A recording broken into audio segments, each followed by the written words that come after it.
Alright. Got Mr. Cat. That little guy. That little lump right there. Oh, you're just a little chunker. Look at you. You're like a basketball of tub. Alright, everybody. Hello. Welcome to Houston with a Problem. It's a Tuesday show because yesterday was Juneteenth. It was a holiday. There was no trading, no nothing going on. And today we've got news.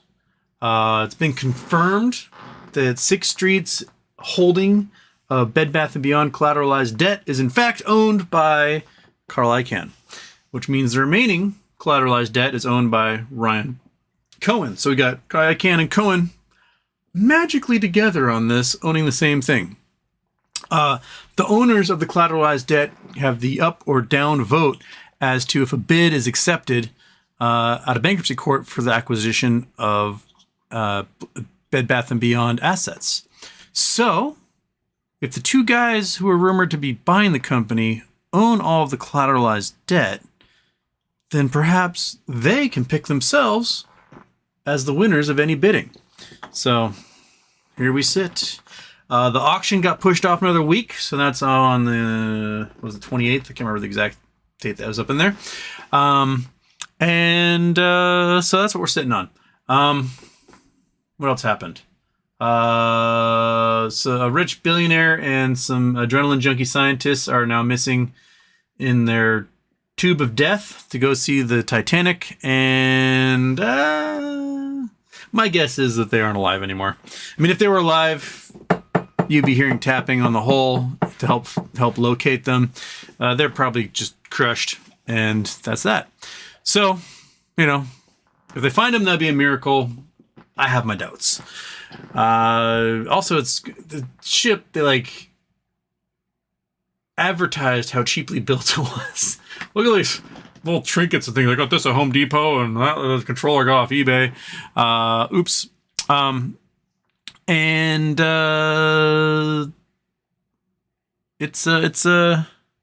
What's happening? Hunter Biden is pleading guilty to misdemeanor tax evasion, which means he can get slapped with a fine. I'm not sure if there's any prison sentence involved with that, jail time or whatever. But, drug addicts mess up, that's for sure. And, oh yes, I'm wearing, it's the second time I've worn this one. This is the Rodeo Clown shirt, sewing by Ellen. Custom-made Rodeo Clown shirt that Andrew Stewart found for me. This is a cool shirt. It is, I love it. Pearl snaps all around. I feel like I am the parachute in an elementary school gymnasium. Okay. Boom.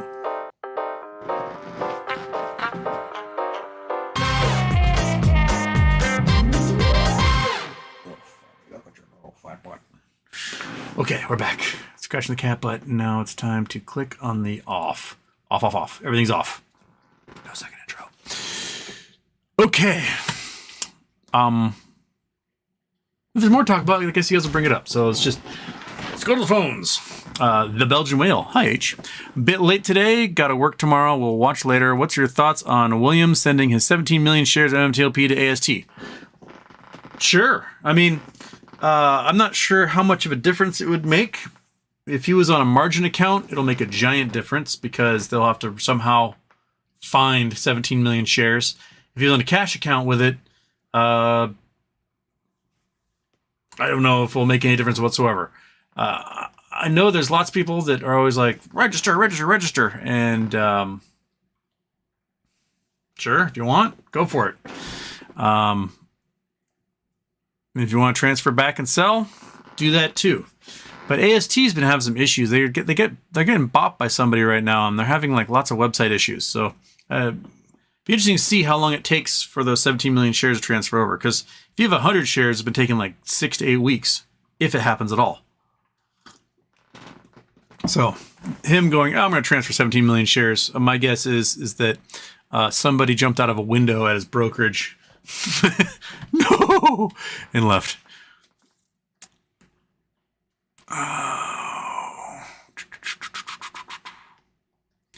Chat reset. Houston will never see this. I see it, Kyle Cooper. Keith Chapman, Houston. Do you think Icahn wants to obliterate Schwartz or just in it for the company? I think he probably would have just been it for the company. Then Hindenburg Research stepped in it with him, and he's probably majorly pissed right now. So that is my thought. Is that he probably could not have cared less until Hindenburg Research came out with their research on him and crashed the stock price. So that to me is probably enough to make him go, you know what, Brian, let's murder. And then they like cocked their shotguns and walked into the New York Stock Exchange and started blowing away the competition. Figuratively, not literally. Leo B, Houston, any news on BBYQ bidders or what their updated timeline looks like? Also, when SPY crash? I'm bored. Thanks. Love the show as always. Let's see here. Kroll and Associates. Let's bring these bad boys up. I have not. Chrome. Kroll. Krolling with my homies. Come on, do it.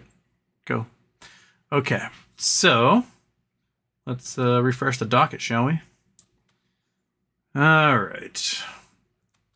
Limited objection, proposed cure amount related, blah, blah, blah, blah, blah. Contract party potentially assumed. It's unexpired leases one. Don't care about leases. Don't care about leases. Don't care about that. Don't care about that. Objection to motion entry, blah, blah, blah. Bid deadlines, an auction. All right. Debtor's motion for entry to order, approving auction, bidding. So this looks like this is the stalking horse and the bid deadlines here. Let's see what comes up. Sure. Can we open it? Oop. Oh, this is right. This is the crap that... Okay, maybe if I go like this, and I click on you, and I click on... Nope. This is what I couldn't figure out last time, is it wouldn't let me see the I wouldn't let me show the Adobe Acrobats. Maybe I can do window capture. Let's do window capture. Add source. Not that, not that, not that, not that, not that. Not that. Add source? Add a new source instead. New source instead. We'll say Adobe. Add source. Window. Ah, there we go. We figured it out. We know how to do it now. Okay. Bam. All right. Success. Because for some reason, they won't open the Adobe in the websites. Okay, Whole Foods Group's another tenant, shopping, blah, blah, blah, blah, blah, blah, blah. Did I scroll too far? Prediction, debtor's motion, entry order, approving bidding procedures. Oh, this is just someone disagreeing with the dates. So let's see if we can go back. Yeah, docket. There we go. All right. Limited objection to notice, contract party potentially assume exclusionary contracts. Objection to cure amounts. Limited objection. Limited objection. Application. Objection. Application shortened time. Document. Debtor's motion. Blah, blah, blah, blah, blah. Bed Bath & Beyond must have shortened things. Motion. Proposed order authorizing debtors designated overstock as a stalking horse bidder. Enter stalking horse agreement in support of related document. Okay. So it looks like they are making overstock the stalking horse. Amendment of dates. That's what we're looking for. This was filed yesterday.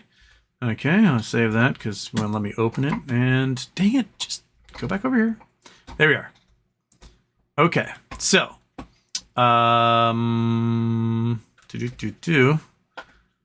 let's see. Oh, let's go like that. And we got to take Adobe. We got to take Adobe below all the cameras, right? So we'll put it there. How do I move you? Ugh, I don't know. Whatever. It's gonna be over my face. Don't worry about that later. Okay, so date and time of the auction, if one is needed, which will be held at the offices of Kirkland Ellis. Lexington Avenue, New York. Previous deadline was this Wednesday. It is now going to be next Wednesday. Yeah, next Wednesday next week. Sale objection deadline is now going to be July 5th, so the day after the 4th of July. Bye-bye baby assets only. So this is only for bye-bye baby, which is what Cohen really wants.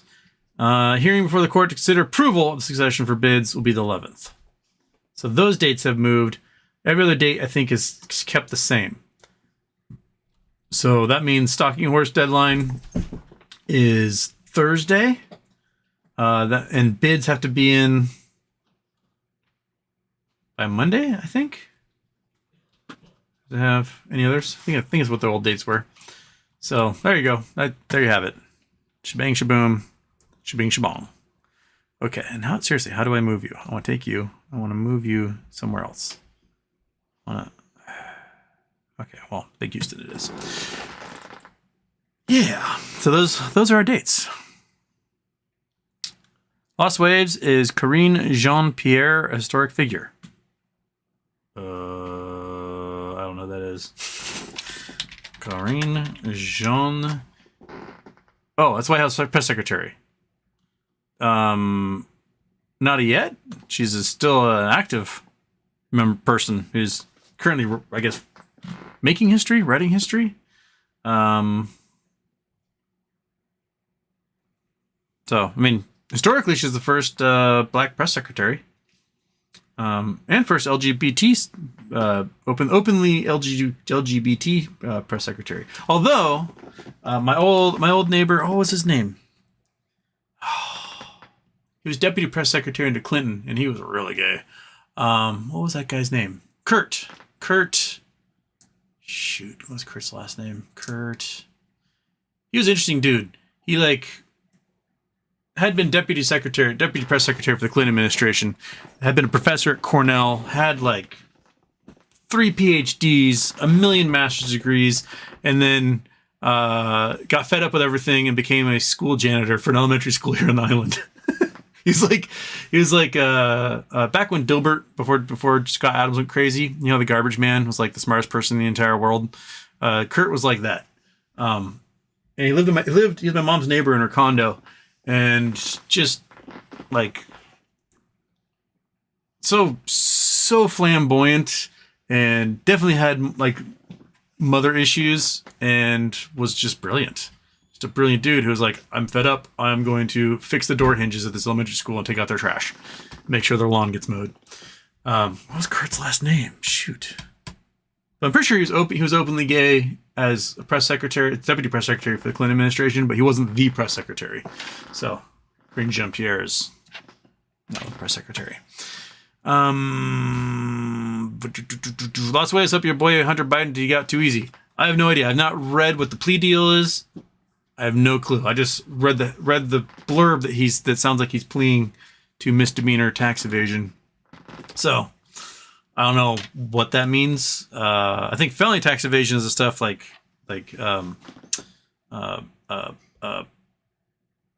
Blade. What's that dude's name? Cat. I'm having a stroke, dude. What's going on? What's that guy's name? Crap. The action star. Wesley Snipes. There we go. Bam. He, I think, had felony tax evasion, therefore he got prison time. But then again, he was like $40 million in taxes or something he had been evading, which is a lot. Jason Blackwell, Houston. I met a Spanish girl from Florida. She wanted to smoke pot with me. I asked her if she had some papers. She ran away. Thanks to Santis.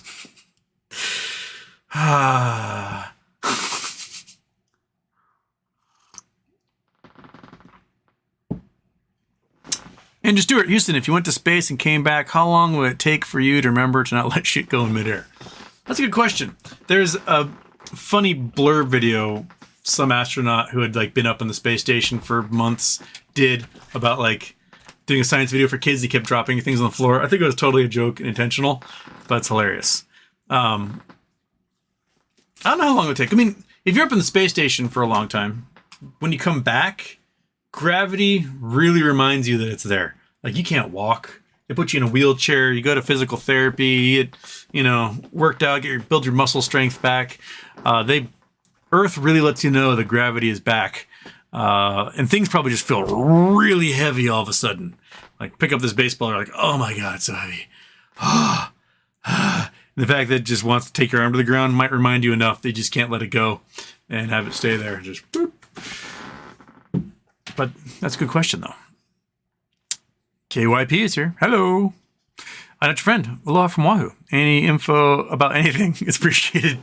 I gave you all the info I have right now. The weather's supposed to get nice tomorrow finally, so I'm probably going to be murdering blackberries during the day. So my guess will be evening show tomorrow. Cat. I don't have anything else for you at the moment. Justice Stewart. Bitcoin squeezed. Short sellers today. SEC dropped news to tank markets so real institutions can load up. What the F? I wonder how many agents are assigned to monitor just you and I. There's a whole team of them. They're just pumping. Dot matrix printers just pumping out information on those grippy tape paper.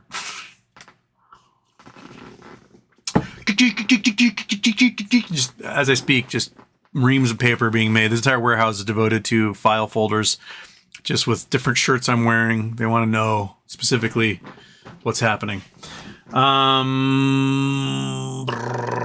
Kitty cat. Yeah. How much did Bitcoin go up? What's like 27 today? 28? What was it? I briefly pay attention, then my brain completely erased everything. 28. Yeah, went up 28 today. Went pretty straight up. It bottomed out at 26.7 and then flew to 28.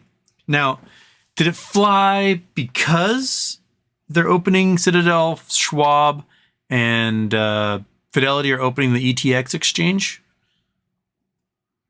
And now there's like a flood of people joining that exchange and just transferring money back and forth. I have no idea.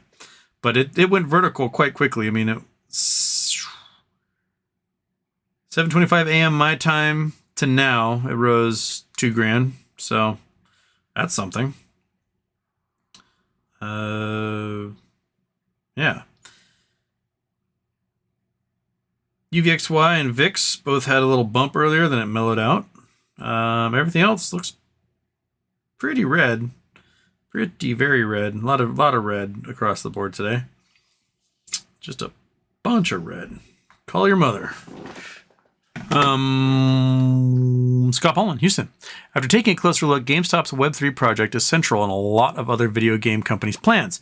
Good place to be. RC buying 10 million and Chang Adel buying all positives. Very positive. I think a Web3 game platform that you can download, stream your games from is going to be a big deal, especially if it is true that they're going to be doing a video streaming platform with it, then it's a one-stop shop. That their video streaming platform can be coupled with the games. So when you play, you can just click and be broadcasting live. You can do trades live on it. You can do all sorts of things. So I think it's a platform that's set up to do a lot. And it's actually truly the first practical use of NFTs. Like, we still haven't seen the NFT version of the Wu-Tang album yet, which, come on, what was it, Player DAO or whatever was doing that one. Let's see it. We saw the Ryan Cohen sweatshirt in those pictures. We know he's got something to do with all that. GameStop player. Power to the players. RC as executive chair and buying 10 million worth of shares in his first week seems a lot like putting money where mouth is. Exactly. Las Vegas, just in Pentagon has said that an accounting error has provided an extra $6.2 billion for Ukraine. Hey, when I have an accounting error, I don't ever get it in the neighborhood of $6.2 billion. It'd be nice if I did. But hopefully that will buy lots of 155 millimeter rounds. I don't know. Houston Wade the God. Piece of tech. How the heck is Henry Kissinger still alive? don't ask me to explain how deals with the devil work. I don't know.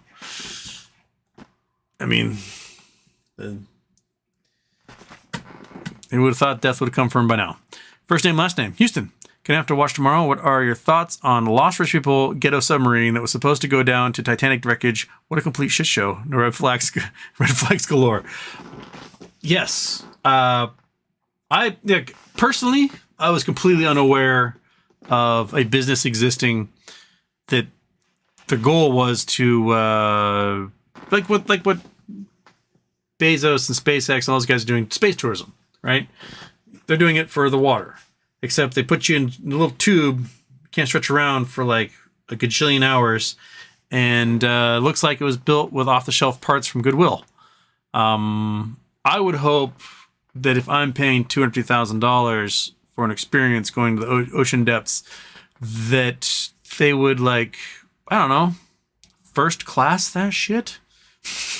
You know, like, make it so that, you know, I don't feel as though they got everything at the bargain bin to take me down there. That's not hip and with it as far as I'm concerned. I want first class if I'm paying that much money. There should be hors d'oeuvres. There should be windows everywhere. I want to see what I'm seeing. I think it'd be a great scam, literally a great scam, is you put a bunch of rich people into a windowless tube and then you tell them that they went down to the depth of the Titanic and just never left the deck of the ship. Maybe put them like in one of those machines at the arcade that move around, so you can like maneuver the joystick, and it's like whoa, and really you're just controlling like a unmanned submersible that's going down there. And then you collect $50,000. Thanks, folks. Enjoy the ride. See you next time. And you never have accidents. People never go missing. You can like stage accidents. Like, oh my God, we lost communications with the ship. We're stuck down here for like 6 hours. You just leave them in there. And then you pretend like you just got rescued by a bunch of like Navy SEALs or something. Oh man, what an experience. You write books about it. It'd be fantastic. Everybody, let's do that. Let's just go buy ourselves like a 300-foot ship. Put an actuator with a metal tube on it and just shove rich people in there at $250,000 a pop. And let them think they're going to die, and then save them in the end. And they'll sign all these waivers, so they won't be able to sue you for anything. And, you know, they'll be like, oh my gosh, this experience was amazing. You should do it too. And it'll be nonstop.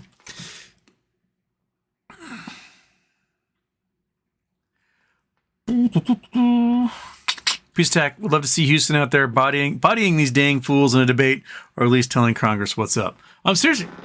Joe Rogan, I know you're a huge fan, and you're watching the show right now. If you need somebody to debate Robert F. Kennedy on your show, I'll do it. I will mop the floor with him. It won't even be close. He will leave with a sunburn for how bright I'm going to bring it. So, by all means, Joe, have me on. If these other doctors and stuff don't want to do it, have me on. I'm a complete nobody. I'm a nobody whose scientific background is in a completely unrelated field, and I will still destroy Robert F. Kennedy in a debate about vaccines. I will absolutely humiliate him in front of 100 million people, and your viewership will be flabbergasted. So come on. I will do it. I'll sit there and I will tell him to his face exactly how he doesn't know shit about Shinola. So, come on. Let's do it.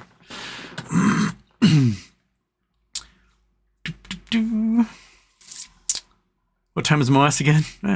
Scheduled for 10 a.m. Jason Blackwell, Houston. Businesses do two things: make shit, sell shit. No one at Acme thought to do the second part. Next Bridge had the same deficiency. Let's start selling some shit. Yeah, exactly. You got it. You make stuff, right? And then you sell it. So make thing, sell thing. Done. I don't see what's so hard about that equation there. Snort alert. Oi, Houston. BlackRock is saving Bitcoin from collapsing, so we wait for the big reevaluation wave of commercial mortgage-backed securities to kick off the collapse that will lead to MOAS. I mean, was at it was Sunday. Sunday was hanging out with my mom. My mom loves her 60 Minutes. So we were watching the news, and then 60 Minutes came on. And during the news, the CBS World News reports were about these analysts on saying, hey, we're going to have massive foreclosures in the commercial real estate sector. Like they're starting to prepare people for this. They're saying it's coming. 1 in 5 of these buildings are empty, and another 1 in 5 they haven't paid rent in a year. So 40% of commercial real estate is not earning any income. So everybody, when MOAS comes, you'll be able to afford all the commercial real estate you want. You want to make an avant-garde artist colony out of a high-rise? You'll be able to do it. You'll be able to make your downtown the weirdest downtown in America, because beautiful glass-laden skyscrapers, they'll be going up for auction and be purchased for pennies on the dollar. And you can make your weird artist collectives if you want to. Chris Taylor, best shirt ever, matching undies. What do I got today? I've got, shamrocks. There we go. That underwear shots cost you extra here on OnlyFans, so pay up, everybody. You all owe me $1 now. It is a good shirt. I like this shirt a lot. Cat, what are you doing? What are you doing? You gonna jump down? Disappear? Where are you going? You go back up here? Is that what you got? Oh, yeah. That's more comfortable, isn't it? Okay.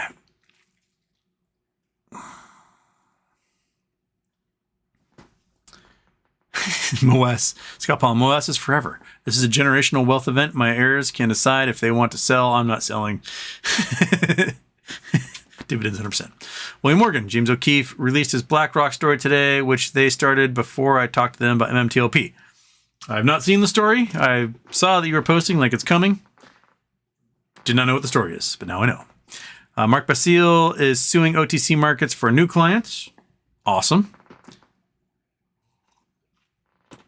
I think it needs to be argued with the court more that MMTLP was never supposed to trade, and that it got trading via fraud by market makers. These market makers faked data and used old information for the stock to get the stuff trading in the first place.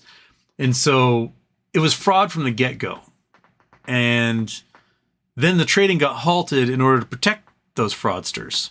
And I think that the courts need to be made cognizant more of how that stock got trading on the OTC.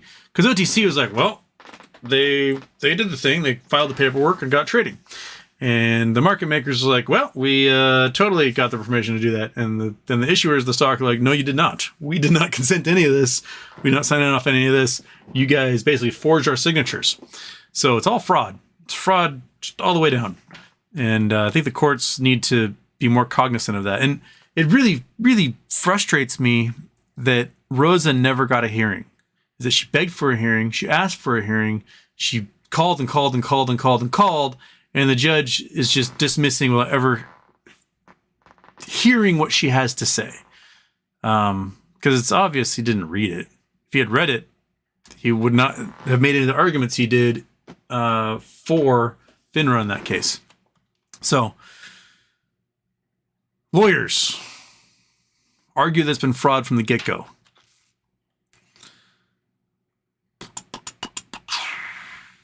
Lee Meadows, Houston, hope you're doing well and defeating all blackberries. I have not been defeated a blackberry in over a week because it's been rainy and gross out there. And destroying blackberries sucks enough to get sliced up to pieces. But then to get sliced up to pieces while getting just soaking wet is not... That's just a bridge too far. I can't do it. I'm friend, wow, God7 just from the chat. I need to listen to Houston. Mark Sloan, hey Houston. I'm getting to a point, not sure if MOAS or MMTLP is going to pay off. I really want it to. I hate my job. I would love to not work. Man, would that be wonderful. I don't know. I've got my fingers crossed for Bed Bath & Beyond at this point. That something weird's going to happen. And that those shares I have will be worth more than they are now. Now, what to what extent? I mean, I can hope for a cajillion. I can settle for a woohoo, but something beautiful should come from it.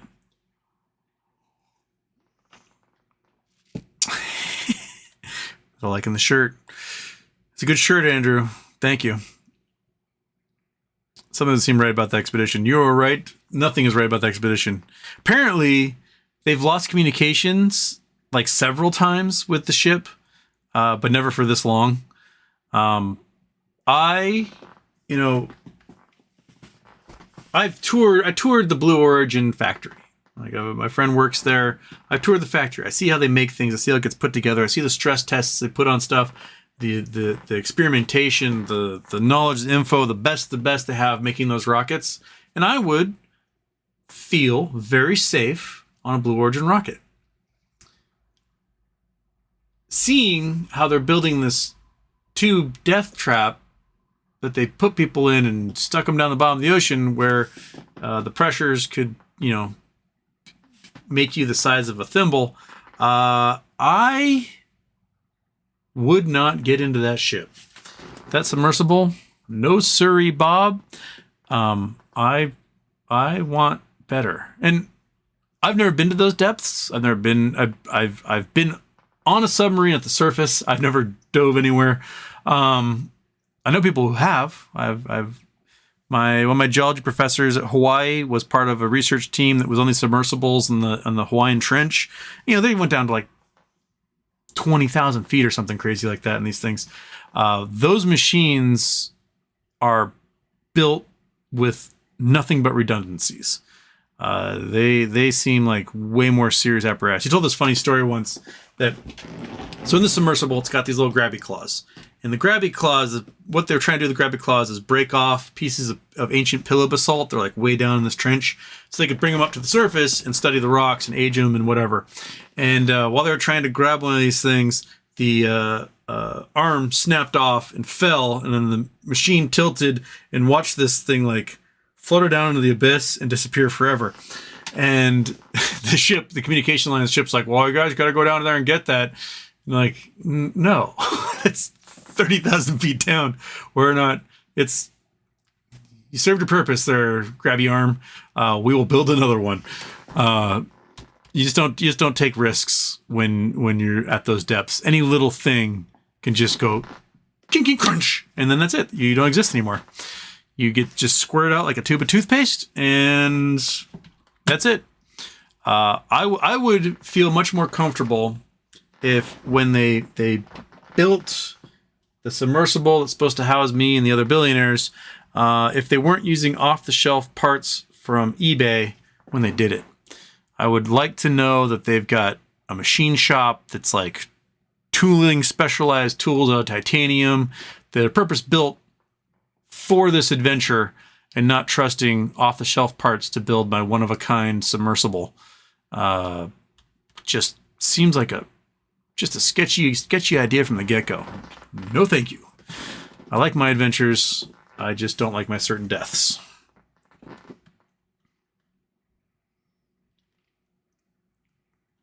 Passing Cloud. Oh, crap. I just lost Passing Cloud. Where'd you go? Passing Cloud, I lost you. Oh, how was RC Icahn confirmed? Was this docket? It was a filing from a lawyer. See if I can find it here.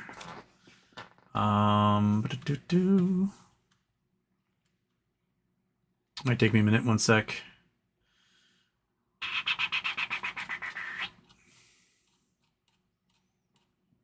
Got to go to yesterday. It was filed yesterday, or at least presented yesterday.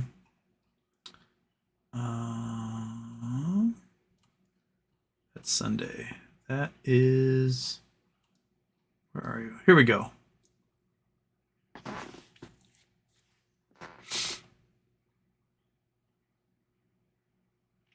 Okay.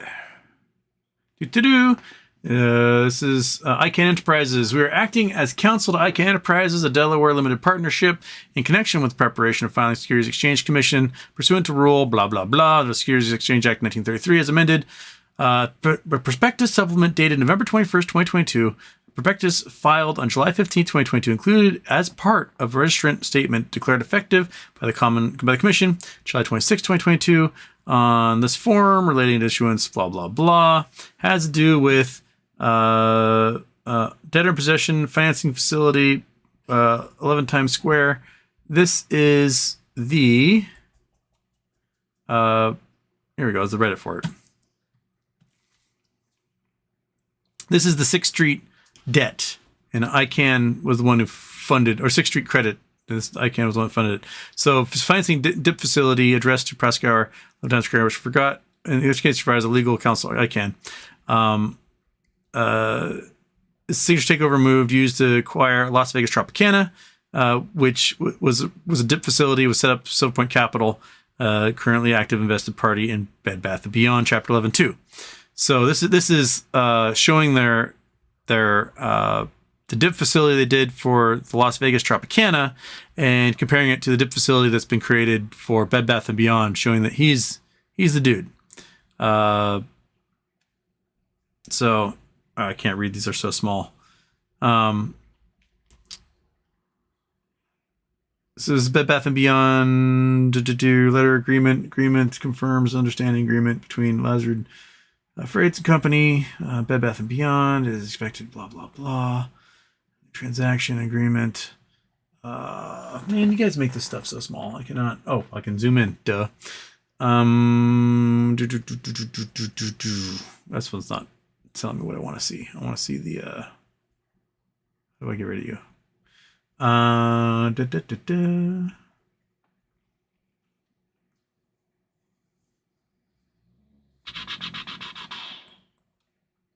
Is this the one? Is this still Tropicana, or is this the... Oh, debtor possession financing provided by Sixth Street Specialty Lending as administrative agent. The lender's party thereto, the Sixth Street DIP and Lazard, shall be entitled to any additional financing fees under the March agreement with respect to same financing. So this is showing that Lazard represents Icahn and represents Sixth Street in this, and put two and two together. That's kind of what it is. So Lazard's getting a nice $4 million fee out of it, so not too bad. Here are the court docs. It clearly links Lazard, Sixth Street, and DIP agent, and Prosecutor Rose DIP facility, the IEP DIP facility, all linking together. Yep. So it's coming, man. It's coming. We got it. Here, I'll let you guys read this whole thing. Let me go click on the clickety-clack. Copy that. Boom, boom, boom. There, it's in the chat. Okay.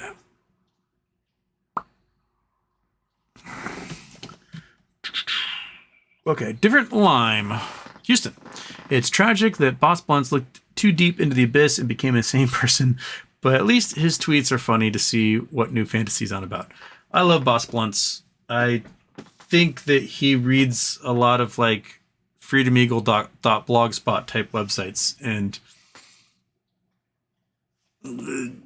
conspiracy theories run strong. And I'll admit, the whole prevailing hypothesis for MOAS to the outsider is a crazed conspiracy theory. And I think people that gravitate to situations like this oftentimes are, I don't want to say gullible, but are predisposed to flights of fancy. And we have to oftentimes check ourselves as to what the reality of the situation is. I got in a back and forth with Boss Blunts a couple weeks ago. He posted a thing about 800,000 missing children a year, and that the rich people are like cracking them open and drinking them for their adrenochrome. And I was pointing out that yes, 800,000 children go missing every year, but 800,000 children are found. That almost all the kids that go missing are found. And there's very few who aren't found. And it's tragic for those few, but those very few are like 50 a year that don't get found. And that when kids go missing, there are two big reasons. One, runaways. That happens a lot. And two, are parental custody conflicts where one of the parents just sort of takes the kid and absconds with them. And those are two major ones. And of unreported missing children, most of those are LGBTQ kids who get kicked out by their parents. And if you look at homeless population statistics of people under 18, over 40% of those homeless under 18 are LGBTQ. It's because their parents are like, get the hell out of my house, you demon, and then kick these poor kids out of the curb. Which is why there's entire shelters devoted to just housing LGBTQ kids, because they happen to come from a family that cannot or will not support them. Like, you have a kid, you support them into adulthood. That's the social contract you form by having a child. But a lot of those kids get kicked out, and they get into deep, dark places. They're not getting drink for the adrenochrome. They might be, trafficked because they're vulnerable. Maybe get trafficked by pimps and things like that. But there's not like a conspiracy where all these Hollywood people are like at adrenochrome parties, drinking babies left and right. I was trying to point out statistically, like, okay, 800,000 kids go missing every year. There's 75 million kids in existence under 18, which would mean that, by the time you get to 18 years old, about 1 in 4 of your friends should have vanished and never been found again, if that's the case. And I put the question to people. By the time you're 18, had 1 in 4 of the people you know in your life disappeared and were never found again. If there are multiple children in your family, right? You come from a big Catholic family, and there's 8 of you in your family. Did 2 of your siblings disappear forever by the time you're 18 years old? No? Oh, okay. So maybe when they say 800,000 kids are going missing every year, they're leaving out the part about how 800,000 kids are then subsequently found every year. So, yeah. He eventually deleted the tweet, I think, because I wouldn't let it go. But there's, when you get these conspiracy theories, you got to start looking at how the stats are being manipulated for you. Like, a lot of the anti-vax people suffer from base rate fallacy, where we can just quickly do a base rate fallacy. Okay, got to turn on paint. Paint's on. Got to turn off Chrome. Chrome's off. There we go. Got to turn off calculator. Bring on paint. There we go. There's our hitter. Oh, come on. There we go. All right. Let's make a new one. New. Don't save. We don't need to save the hitter. Okay, so base rate fallacy. So let's say that we've got a population. This represents the entire population. And here is, 3% of the population. 3%. And they are not vaccinated. And this is 97% of the population, and they are vaccinated, right? And you read a stat that says most people hospitalized with COVID are vaccinated. And you go, oh my God, the vaccines are killing people. What you're not seeing in that is the rate of hospitalization per demographic here. So if I say that of the 3%, let's say this is a population of 1,000 people. So this represents 970 people. This represents 30 people, right? And of these 30 people, let's say that half of them, 15 of them, are in the hospital. Right? We got 15 hospitalized. 15 each. And of these 970 people, let's say 16 of them are hospitalized. Right? So we look at, we see the numbers. We see, oh my God, yes, there is more people hospitalized who are vaccinated than who are not vaccinated. So why would I get a vaccine? We got to look at the rate. At this point, half of everybody who's unvaccinated is in the hospital. And at this rate, 0.16% are hospitalized, right? So it's 1.6%. So if you look at the per capita rate of hospitalization here, you would see that being vaccinated is way safer than being unvaccinated. And this is where base rate fallacies can get you. Like, they can say this absolute stat and blow your mind. I took this agricultural geography class in college, and don't save. So, and I had to say, don't save, you little bugger. I don't want to. New. Don't save. There we go. And in the agricultural geography course, they're talking about like where food is grown, how it gets made, where it gets shipped, and all these things about the economics of food and its relation to the land and how people get fed around the world. And so we go through this whole section on famine. And part of it was that most famines, like the vast majority of famines, are not the result of people not being able to be fed, but mostly the result of political decisions or warlords or war itself keeping people from getting fed. Yes, you have droughts. Yes, you have other things, but there's enough excess food made elsewhere in the world that these people can get fed if we really, really, really wanted to. In Somalia in 1993, they had this massive famine from in there, and yes, they had a drought. They weren't making their own food locally, but more than enough food was making it to the ports in Somalia, but it was warlords were keeping the food from people, because if they kept the food from people, they could control them. So the famine itself wasn't the result of people, there not being enough food. It was a result of warlords controlling the food. And so this one girl, she's like, 70% of all the people who suffer in a famine are women and children. So it's obviously the fault of men that women and children aren't getting fed. I was like, I mean, there's asshole men. There's men who will be members of these militias and warlords and stuff like that who are a piece of shit.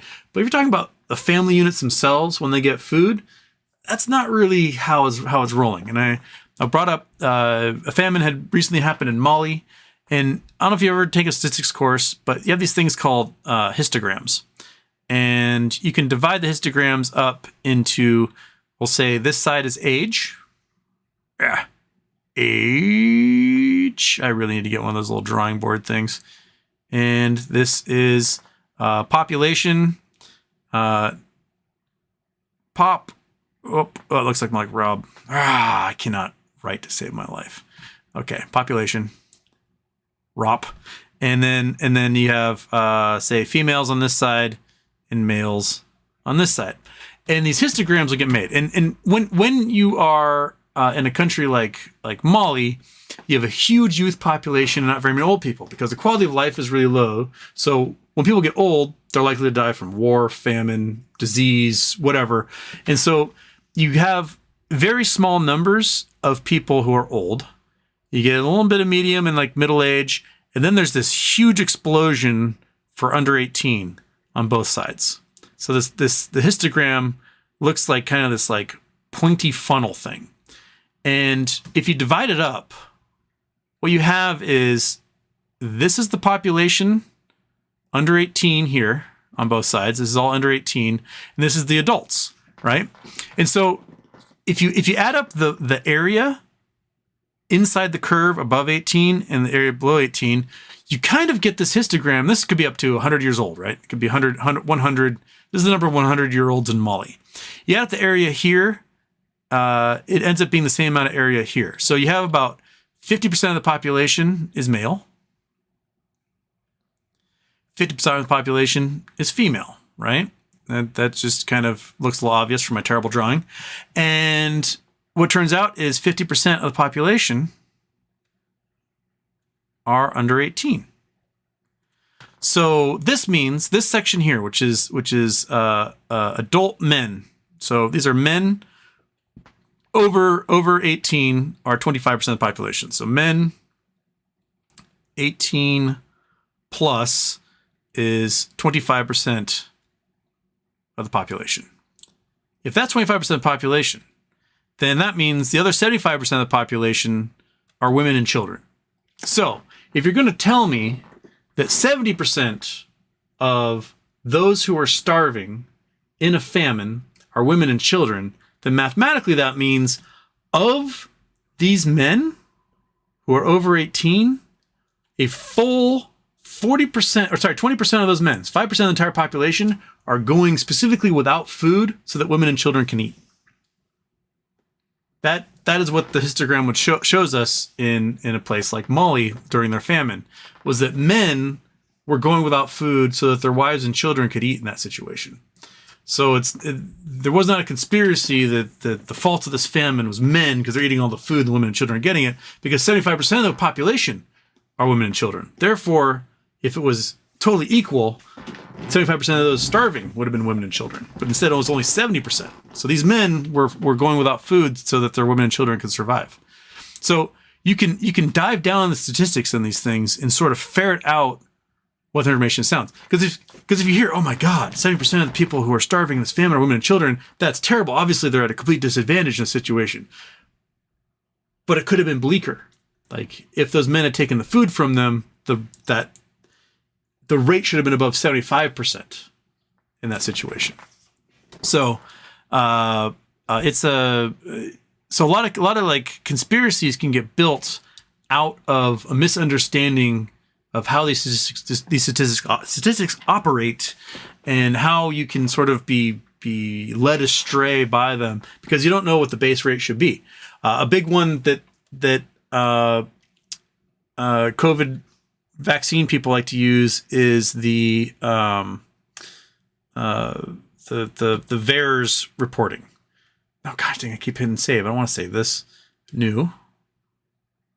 Don't save. Okay. So the VAERS reporting, they talk about, there's 97,000 people are reported dead after they took the vaccine. And you can start diving into those numbers. Let's see what the actual numbers are. One sec. Let's do an internet search. Bring Chrome back up here. Okay. VAERS COVID vaccine deaths. Let's just see. Standard Press report. This is November 2021. I want recent. Give me recent. I just go CDC thing if they. Save money. Vaccine. Myocarditis. I want adverse events. Adverse events. There we go. Read more. For the data. Boom. Okay. Give me that data. Give it to me. Hi, monkey. Oh, you want your spot, and you're upset the cat has your spot, huh? Well, tough shit. Should have gone there first. Okay, give me the numbers. Give me the numbers. Give me the numbers. Give me the numbers. Give me the numbers. Give me the numbers. I just want death. Can I just search for death? That'll be quick. There. DETH, death. No deaths reported. Deaths. No. Deceased. There's reports got none of that. Dead. No dead.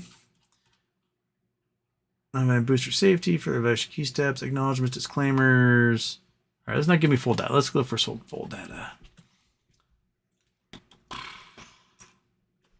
No side effects. Give me the vaccine importing system. All right, maybe let's go here. There we go. Okay. VAERS data. Give me the data. Download VAERS data. That's probably gonna be huge. Here's tables, maps, charts. Or maybe that one would be easier. I can stay there with having to like fill up my hard drive. Un momento, por favor. Sure, but understand the disclaimer. Okay. Access VAERS data. I just want the total number that's under here. Chart report. About. VAERS data search. Let's do that. Results by vaccine type. That's what I want. I want adverse event description. Death. Boom. Oh. Maybe I can all right. Put that there. And all symptoms. No. What are... Tell me what the symptoms are. Because I don't know what TZ, all those things mean. 0 to 9, search, details. That's not... Oh, COVID-19. There we go. All manufacturers, all doses. Deaths. Search. Search. Will they give it to me? Did you give me anything? Oh my god. Trying to figure out how to use their database is going to send me into my own processing request. There's ID group. Oh my god. Forget the number was. Let's just say it was 90,000. I don't know. We'll say I'm just going to make it up because I can't find the actual data. Maybe some if I do. There's COVID vaccine deaths. That's 2021, 2022.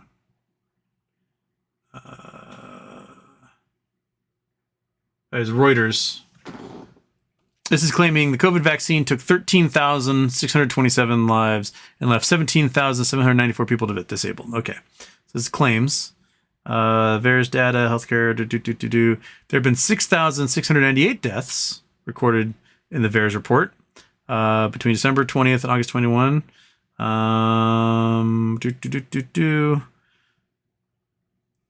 Oh yeah, the reports don't provide causality. Okay, so let's say that their numbers are correct. That 13,000 have been dead. All right, we'll go with that. Go back to get rid of this. Go here. Okay, so we got they're claiming 13,000. I can write a 3. 13,627 dead. Oops, that should be a 2. All right, well, what's that? Whatever, cool. 13,000, whatever. All right, so this is reported after you get an injection, right? It's the 2 weeks after that, and if you die in those 2 weeks, it gets reported as a death in the vaccine adverse events report. And it doesn't necessarily mean you died from that vaccine. You could have been hit by a car, but you died in those 2 weeks, and you get listed in there. Okay, so now we got to look at the math of how many people die over a 2-week period in the United States. Well, 2.8 million died in 2019. 2.8 million died every year. All right. So if we calculator it, quickly get rid of our paint, bring our calculator up here because we love our calculator. Whoops, clear that out. So you got 2,800,000. And we'll divide that by 26 because that gives us 2-week periods, right? It's 52 weeks in a year, and that means there's 26 2-week periods. So divide that by 26. That means 107,692 people in general should die every 2 weeks, right? So 107,692. Okay, paint. So 107,000 should just die in the U.S. in general. Word. Okay. In the U.S., what's our vaccination rates? Percent of population in U.S. vaccinated COVID. 270 million people, 81% of the population have received 1 dose. So 270 million have received at least 1 dose. Okay. So 270 million. Will have got a COVID dose. COVID vax. All right. This number here, this is out of 330 million people.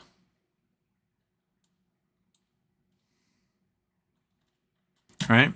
So if we want to calculate the rate at which people die every 2 weeks out of 330 million, right? Go back to our calculator. Turn off paint, turn on calculator. So, clear. 3, 3, 0, 1, 2, 3, 1, 2, 3. Divide that by 107,123. We have, oops, I did that backwards. Of course I did that backwards. 107,123 divided by 330 million. So that was 0.03%. That's what that means. That e to the negative 4. That's 0.0003. So we can multiply that sucker by the 270 million. Oops. Backspace. By 270 million. And this will tell us that if the vaccine was dangerous, right? Even the background rate of deaths we should expect to be seen is at least 87,000 deaths if the vaccine is not dangerous at all. There should have been 87,000 deaths of people who got vaccinated. And that number should be even higher because people have gotten multiple vaccines. Old people especially have gotten like 4 or 5 of them at this point. So you should expect this number to be 200,000, 300,000 deaths should be in the VAERS report if the vaccine was actually causing deaths in people. But you've got a claim of 13,000. So if the rate of death is below the background rate of people who would have been vaccinated, then the vaccine isn't killing people. Because the number of people who are dying are fewer than you would expect to just be the background rate. So the base rate fallacy comes at you again because they don't know what the base rate is. The base rate is 87,545 people are just going to die within 2 weeks of them getting vaccinated because that's just the math of the rate of people dying in general. So, boom, suck on that, Robert F. Kennedy Jr., who's vaccinated, whose wife is vaccinated, whose children are vaccinated. But he's proud, but he makes his money telling you not to get vaccinated. His Christmas party. On the Christmas party invite said, you must be vaccinated to come to our Christmas party. And he's interviewed telling people, yeah, my kids are vaccinated, but you shouldn't be vaccinated. Fuck that guy. Base rate fallacies everywhere. Rah. Okay. Hopefully that made sense. Okay. Matt Newton. But why take an experimental vaccine if it doesn't prevent you from getting it or passing it on, especially if your risk profile is almost 0? That too is its own fallacy because diseases evolve, especially RNA viruses evolve really quickly because most DNA viruses, you got 2 sides of the virus, two sides of the DNA, makes for the double helix. So you have C's and G's attached to your T and A's and so on, and you get this cool double helix pattern. An RNA virus does not have that. It only has one side of the little C's, G's, T's, and A's, and has no partners to it, which allows for mutation to happen really quickly because you don't have an ordered pair in a DNA structure. You got just one side of it. So it's really easy to knock off and replace your C's, G's, T's, and A's with other little bits attached to that one side of the RNA. Now, this allows for them to evolve really, really, really quickly. If you get vaccinated against a DNA virus, you're good for like decades, if not your entire life. When faced with an RNA virus, the mutation happens so quickly that you likely have to get vaccinated once a year, once every couple of years, because the virus mutates beyond the efficacy of your immune system being able to recognize that virus. Basically, it's like when you get immune to something, it's your DNA has this like wanted poster, and it shows the face of like, if you see this man, arrest, want dead or alive. But then the man comes back a year later wearing like a mustache and a monocle, and he, the hip immune system might not quite recognize him. He escaped. He escaped their efficacy. Now, the original vaccine was for the alpha variant. In the alpha variant, it had a 97% success rate of efficacy, meaning if you got vaccinated, you would not experience symptoms. You wouldn't even know that you got exposed to it. And you would not pass the virus along to other people. It would stop in your upper respiratory tract, and you get neutralized, never into your bloodstream, never get made in huge numbers, and you wouldn't be sneezing and coughing and spreading it onto people. And if you did sneeze and cough and it got out there, the antibodies were attached to it, and so people just wouldn't get infected by you. The problem is that we had a gigantic anti-vax movement We had a bunch of people that wouldn't get vaccinated, refused to get vaccinated, or couldn't get vaccinated, right? In the Western part of the world, we have the anti-vax movement, like, I'm not getting vaccinated. And then the third world, we have people who just couldn't get access to vaccines. And so these unvaccinated populations got the virus in them. They had trillions of replications happen inside their bodies. And every single time the virus left their system, it mutated just a little bit. And new strains and variants got built out of these populations. So you had, Omicron and Delta and all these other different variants that came along. And those were the mustachioed guys with monocles. And so people who were vaccinated, all of a sudden their immune systems weren't recognizing these other variants that had come out of unvaccinated populations, where the vaccine was reproduced again and again, which brought the efficacy rate down. So you had to get, a booster of a new variant, the Omicron variant or whatever, the bivalent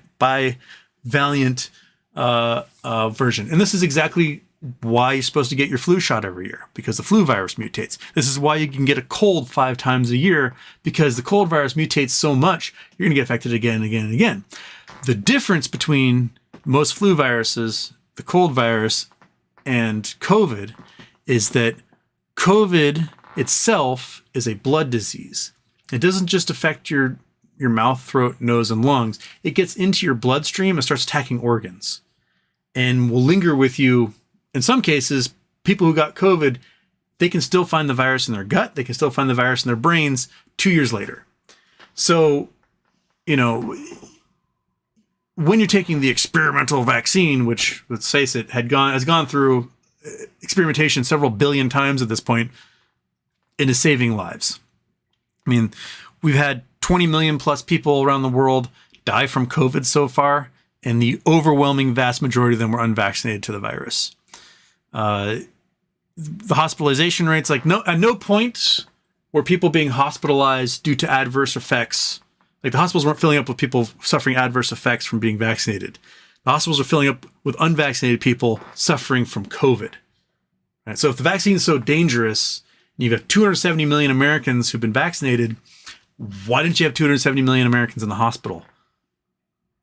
But at times when you had 500,000 people in the U.S. with COVID, you would have 100,000 people in the hospital with COVID.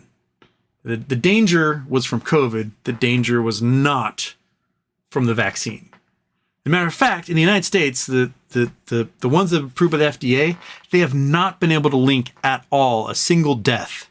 There have been no confirmed death from the vaccines in the U.S. Now, the AstraZeneca vaccine was a mess in the UK. We did not approve it here in the US because their data just didn't quite seem right. And it's very real that there could have been some people had adverse effects and died from the AstraZeneca vaccine in the UK, in Europe. We didn't prove that one here. So there you go. Also, the efficacy was not that great for the AstraZeneca vaccine. And even then, those deaths are largely because of how they were administered and not from the vaccine itself. Like, the idea was you get this sucker into your muscle tissue, and then it goes in your muscle tissue, replicates, and your body goes, oh, look at these spike proteins. I know what those look like. They don't look like a guy with mustache and monocle. But some people accidentally would get it injected straight into their bloodstream, and the thing would go into their heart and replicate in their heart. And that is where most of the issues had come from for adverse effects, was improper administration of the vaccine. And you could look at things like myocarditis, the inflation of the heart, like, oh, look at these young men everywhere having myocarditis. And you look at the rates at which they're getting myocarditis after the 2 weeks after they had their vaccine, and the rates they had myocarditis across the general population at that age, and it was the same. Just young men in general are more likely to have myocarditis than the rest of the population, regardless of being vaccinated or not. And so there was no statistical difference between being vaccinated getting myocarditis and being unvaccinated getting myocarditis. The big difference was getting COVID and getting myocarditis. There were stats done of Division I athletes who had gotten COVID before vaccines were available, and 1 in 3 Division I athletes. This is the healthiest, buffest, strongest, just most badass people in the population. These are truly the physical, 0.5% of the entire country. 30% of those Division I athletes who got COVID had myocarditis. So if you're talking about, 1 in 400,000 who got vaccinated suffer from myocarditis. And then you're like, okay, 1 in 3 got it when they got COVID. Is the vaccine really the dangerous one here, or is fucking COVID the dangerous one? It's COVID. That's what it is. Monkey butt. I know. The monkey's like, get the cat off the bed. It's your job, dude. He's right there. You can go up there and you can snuggle with him. He'd love it. Yeah. Look at him. He's like a little jiggly fat pillow. You can totally just hang out with him. Just staring. Okay. That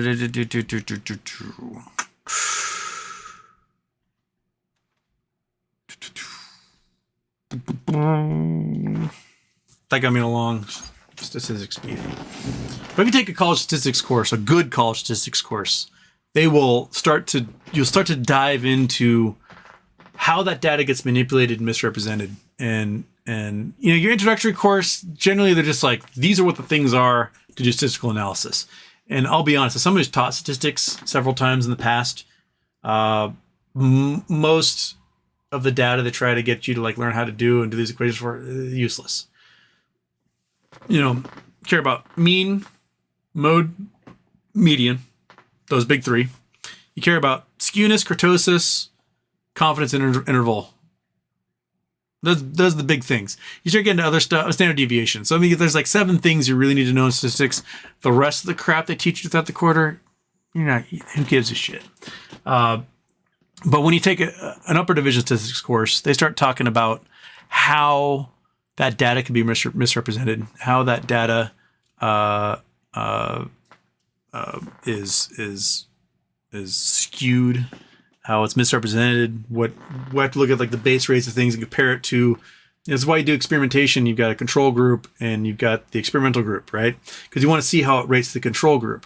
Now, if you give everybody a placebo on one side and a vaccine or a medication on the other, you're like, okay, on this side, we had 20 instances of psychosis or whatever. On this side, we had 19 instances of psychosis. Well, it's probably that you just had 20 crazy people, 19 crazy people. The drug may not have had any effect on that. So you might say, okay, so we had one more instance on this side than this side. That's not statistically significant for our experiment. So that's probably just base rate. What happens? So, but if you have like on the one side where you give people the medication, you got like 30 die, and on this side, one person dies. The medication is probably killing people. That's statistically significant. So, you have to kind of look at the base rates of these things and compare them. Okay.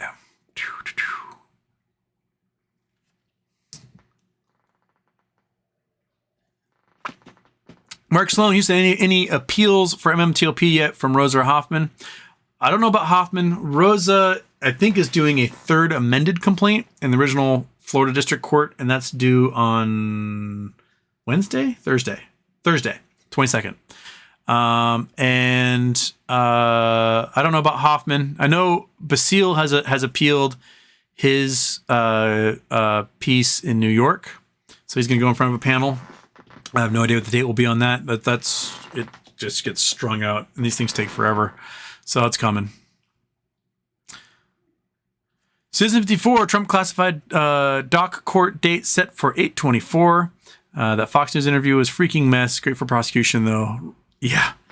Trump admitted to obstructing justice and illegally retaining documents and lying to the FBI about it. And it's all on tape. And man, he is so screwed. He is just so screwed. He is a defense lawyer's nightmare of a client. He'll just yickety yak, yak, yak. And the lawyers have to be going, oh my God, he just admitted to yet another crime to millions of viewers on a recorded medium. Oh, just, have you seen that I think it's like a Texas defense lawyer. He's got these goofy commercials and he's like, shut your mouth. Don't you say a word. First thing you're going to do is you're going to call me. Don't talk to the cops. Don't talk to anybody. That's, not only is that smart, if you did commit crimes, don't talk to anybody about it. Don't say peep. Keep your mouth shut. Bronk. But like, if you are innocent, don't talk, because the cops love to pressure people into admitting things they didn't do. They will keep you in an interrogation room for 40 hours straight, peppering you until you go crazy and you want to go home, and you'll just say, sign me. I don't care. I'll sign something. And then they're like, I got you. Now going to prison. They will do it to you. There's lots and lots of documentary evidence that they will pressure you. If you are not charged, you can go home. You can be like, peace out, I'm going home. And you can leave.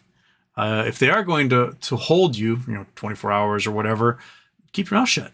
Be like, I want to talk to a lawyer. And you know what? The minute you say I want to talk to a lawyer, half the time I go, ugh, and then let you go anyway. So do not talk. And Trump, he's just openly admitting that he committed all these crimes on national television. And it's all over the cable news and the internet. And he's like, yeah, I committed these crimes, but like, maybe there's some of my stuff mixed in there. So that's why they couldn't have it right away. That's not how it works, buddy. You had classified documents in there. You give them all the documents. They'll give you back your stuff. Their stuff has precedent over your stuff. So whatever worry you had about, your belongings in those boxes possibly being mixed in, pale in comparison to the national security threat you've just presented to the entire nation. So he's screwed. He's so unbelievably screwed. And he's getting treated better than anyone else in that situation would. If you or I had taken classified documents, we would be in jail without bail right now. Not being let to go do rallies and raise money for campaigns and everything else. We would be in prison. We'd be in jail, then convicted, then go to prison for a very long time. So, he's getting definitely preferential treatment in this case.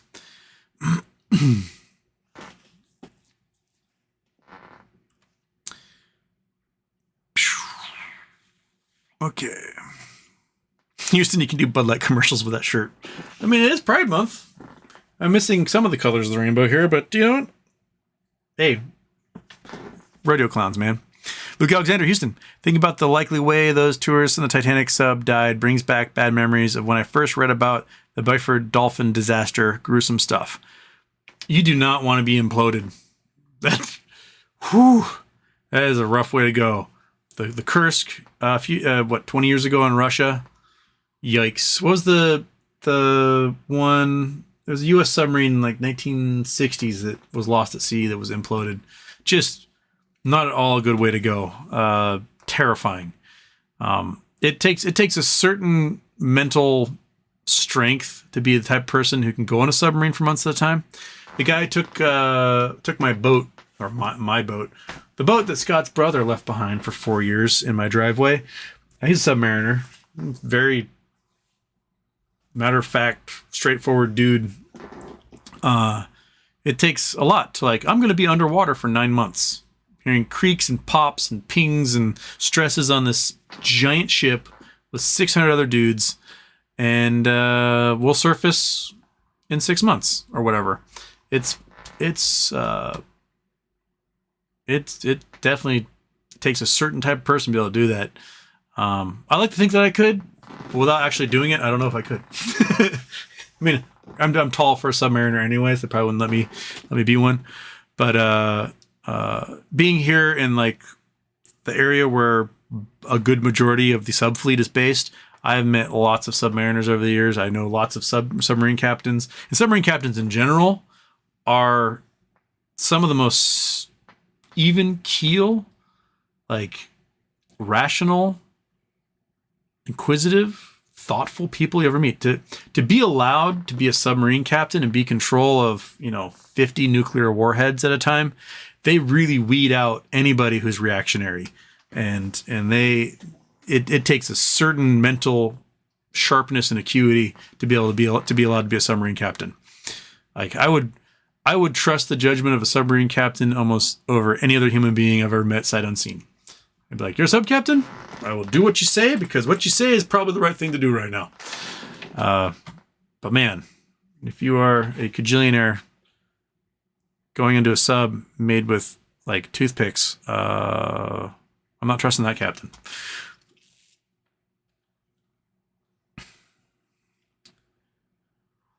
Citizen54, why is traditional finance attempting to enter crypto as Gary Gensler is trying to regulate it?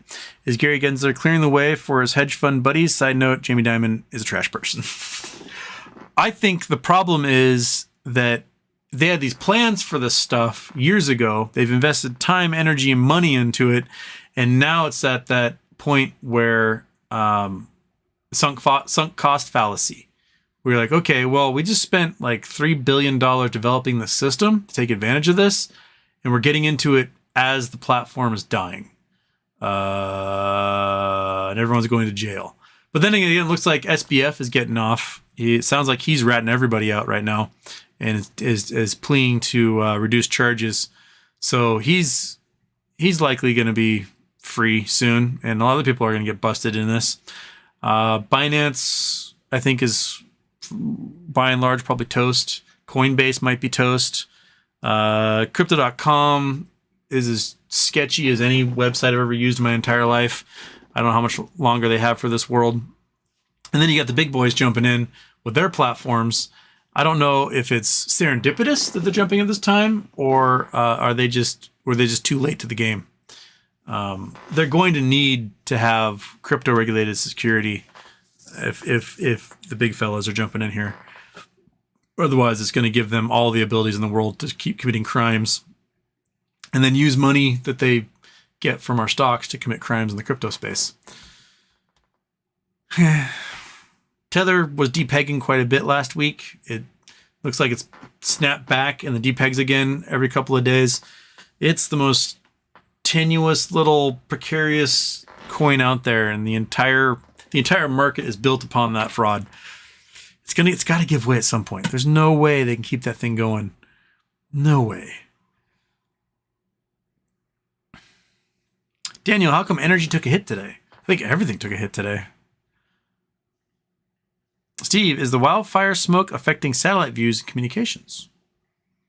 Generally, radio can pass through satellite, or can pass through smoke.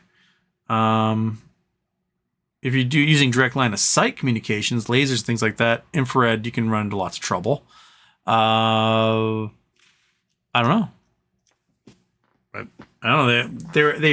They bragged about how they use Starlink in that little sub. So, you know, maybe Elon fucked up. He used lots of ways. He used to look like a kindergarten teacher in that shirt. Adventure with the Hunter. All Amazon parts pretty much probably from China. Yep. Mighty Mouse. How will separation of Bye Bye Baby in a separate auction affect Bed Bath & Beyond?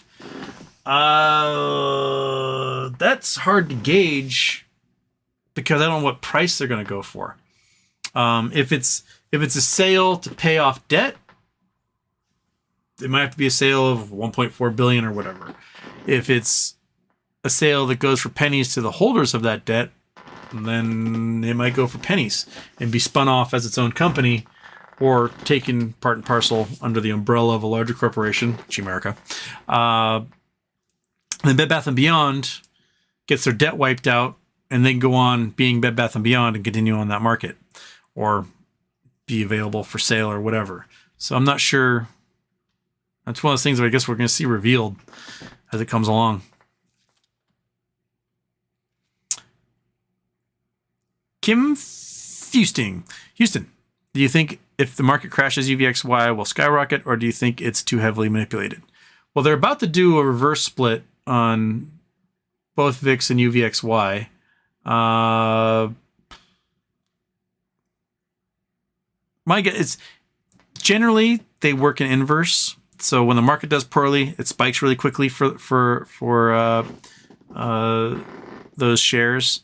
So yeah, I generally think if the market takes a steep nosedive real quick, inversely, UVXY and other ETFs are going to fly as well. Because basically they make their money off of puts, making puts on S&P 500 and their subsequent indexes. So that's how they do it. Jamaican Mon, Houston, happy birthday. What are your thoughts on the Hunter Biden verdict that happened today? Thank you in advance. I've not had a chance to read deep. I just know that he pled guilty. Let's see what Hunter Biden plea. but guilty to tax-related misdemeanor. Go Chrome. Okay. I don't care about that.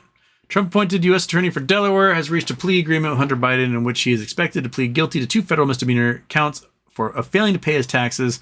Biden also faces separate felony gun possession charges that will likely be dismissed if he meets certain conditions. According to the court documents filed today, 2 sources familiar with the agreement told NBC News that it includes a provision in which the U.S. Attorney has agreed to recommend probation for Biden for tax evasion or tax violations. Legal experts also said the tax and gun charges will most likely not result in any jail time for the President Joe Biden's son. It is the first time the Justice Department, part of the executive branch headed by the president, has brought charges against the child of a sitting president.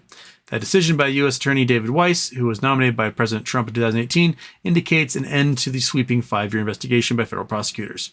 FBI agents and IRS officials into Hunter Biden's conduct. The Biden administration has kept Weiss in place in order to avoid having a U.S. attorney appointed by the president oversee his son's criminal case. Weiss's office said in a statement Hunter Biden received taxable income in excess of $1.5 million annually in calendar years 2017-2018, despite owing in excess of $100,000 federal taxes each year. He did not pay the income tax due for either year. Regarding the gun charge, the statement said from on or about October 12, 2018 through October 23, 2018, Hunter Biden possessed a firearm despite knowing he was an unlawful user and addicted to a controlled substance. Said that investigation is ongoing. Hunter will take responsibility for instance misdemeanor failure to pay taxes and look forward to continued recovery moving forward.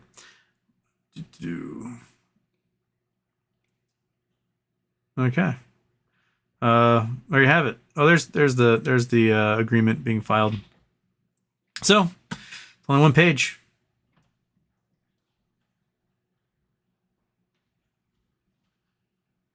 Sounds like dude's got to pay your taxes. just pay your taxes. I mean, I totally get it. You're spending all your money on drugs. Like, hey, I can't pay taxes. I used all these drugs. That's where all the money went. Pay your taxes. They'll get you on anything. If they can get you on tax evasion, they'll get you on tax evasion. Just pay your taxes. Pay your taxes. Especially if, like, your dad is, I don't know, famous politician. Like, don't disappoint your father. Pay your taxes. My dad would be disappointed if I didn't pay my taxes. He'd be like, oh, you didn't pay your taxes, you idiot. Oh, my gosh. Just pay your taxes. Pay your taxes.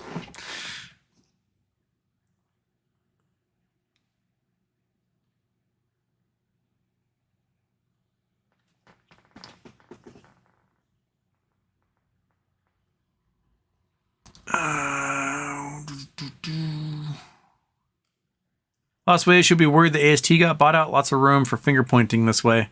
I mean, the fact that they're getting bought out and it's affecting their ability to do their job seems to be a big red flag to that purchase. Like if you're purchasing a company and all of a sudden that company can't do the one thing that company does, which is take transfers and register in your name, that seems like a poor performance in that case.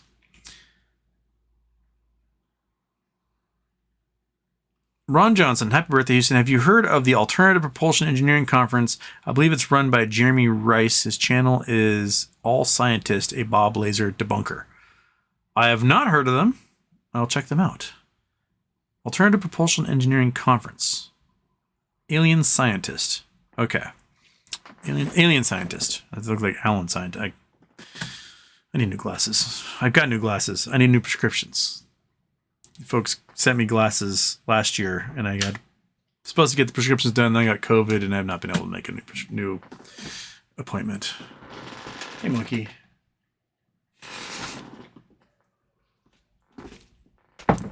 Ghost Goblin, bro, what are you wearing? I'm wearing a Rodeo Clown shirt that Andrew Stewart sent me. This shirt's amazing. I love this shirt. This thing is fantastic. Chicks dig it. You guys need to learn. Chicks like colors. Or bright colors. They like them. They love clones. Burbank Blossom, can you explain sonic boom? We can do it in drawing form. Okay. Bam. Turn off Chrome. Turn on Paint. Where you guys going to be painting all over the place today? All right. File. New. Don't save. Okay. So if you're flying along, my airplane will be a circle. There we go. There's our airplane. Woo, it's flying along. It's doing a great job. It's an airplane. It's a little window there. Okay, got airplane flying along, and it's going this direction. Now, as it travels, sound is coming out of the airplane. Right? And it's going all over the place. So you might be a little person down here. Da-da-da. There you are. And you hear a plane. And it's happened as a kid, this stuff that like will blow your mind as a child is you hear an airplane and you'll look, your ears are in stereo, right? Like you can triangulate the position stuff and you'll look to where the sound is coming from and you won't see an airplane there. You're like, what the hell? And you look and see the airplane somewhere else. And you'll ask your parents like, hey, why am I hearing the airplane there, but I'm seeing the airplane over there? And if your parents pay attention in elementary school, they'll explain to you this has to do with the speed of sound. That by the time the sound hits you here, because the sound's traveling 700 miles an hour or so, and this plane's 30,000 feet up, that by the time you hear this plane, the plane is over here doing its thing.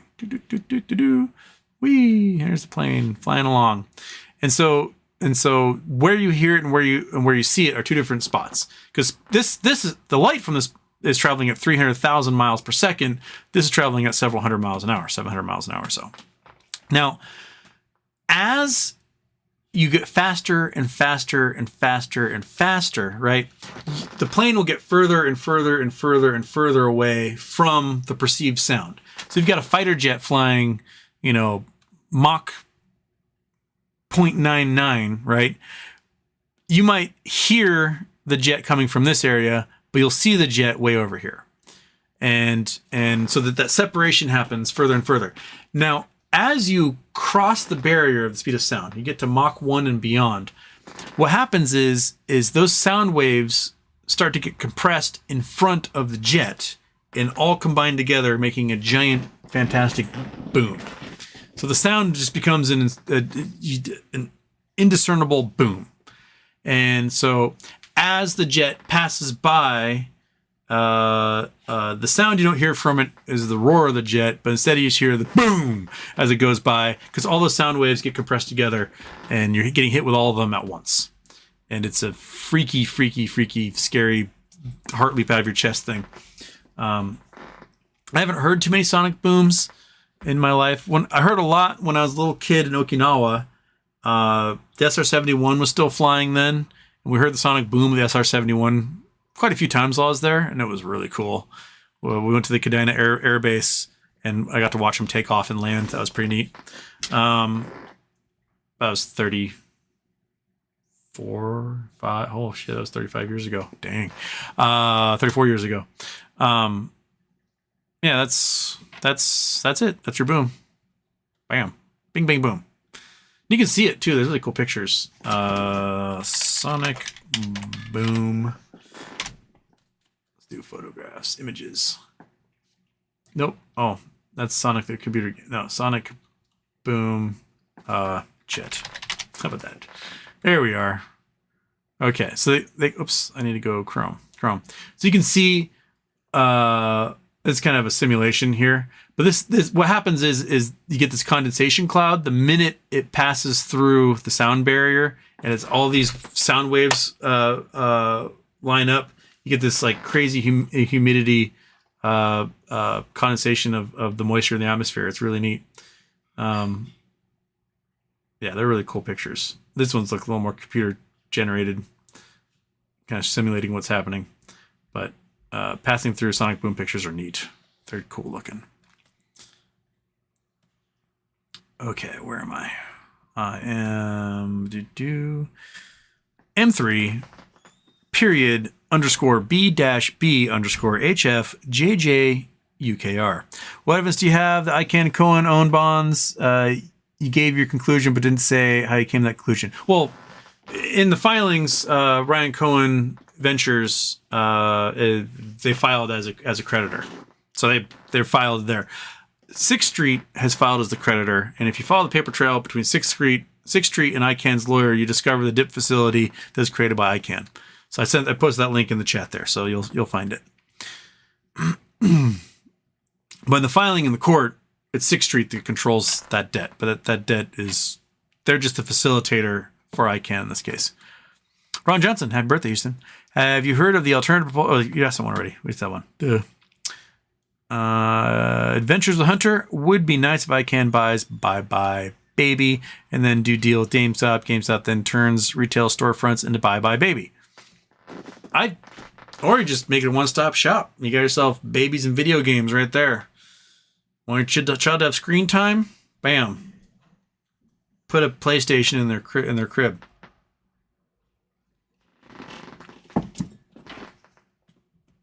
Ghost Goblins, some Pride Month party? Well, it is Pride Month. We can make it a party. And Rulnick Houston, best shirt so far. See, I told you chicks dig colors. They'll love it. Julie's Miami. Houston, my question is, staring at that shirt. Oh, never mind, I forgot.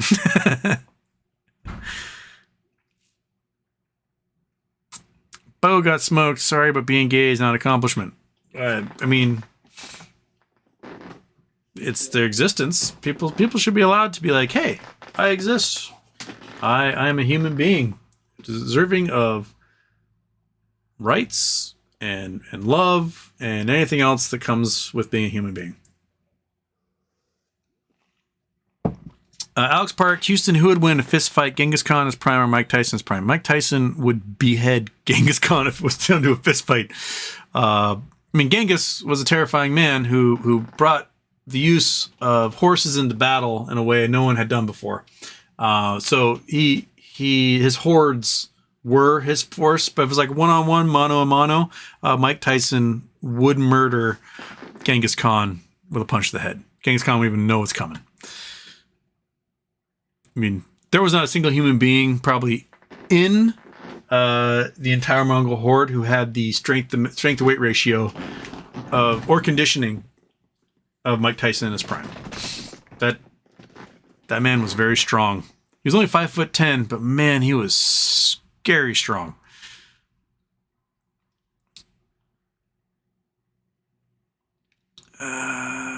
Ghost Goblin Houston, you support the delusional? You have to be a little bit more precise in your question there, bud.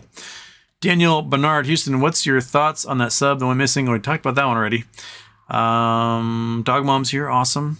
Andrew Dowell, in the UK, I've been trying to buy Bed Bath & Beyond today and I have to call. They won't let me do online transactions. Yeah, it happens with a lot of them. Like, let me buy it. And they go, are you sure you want to buy it? You know, yes, idiot. That's why I'm trying to buy it. Okay. And they go, tick, click, clack, and then let you buy it. See, Dog Mom loves this shirt too. See? Ladies dig colors. Gentlemen, take note. Ron Johnson, have you heard about the melting ice cap in the South Pole revealing a long ago crashed UFO? I've heard rumors, people talk about it.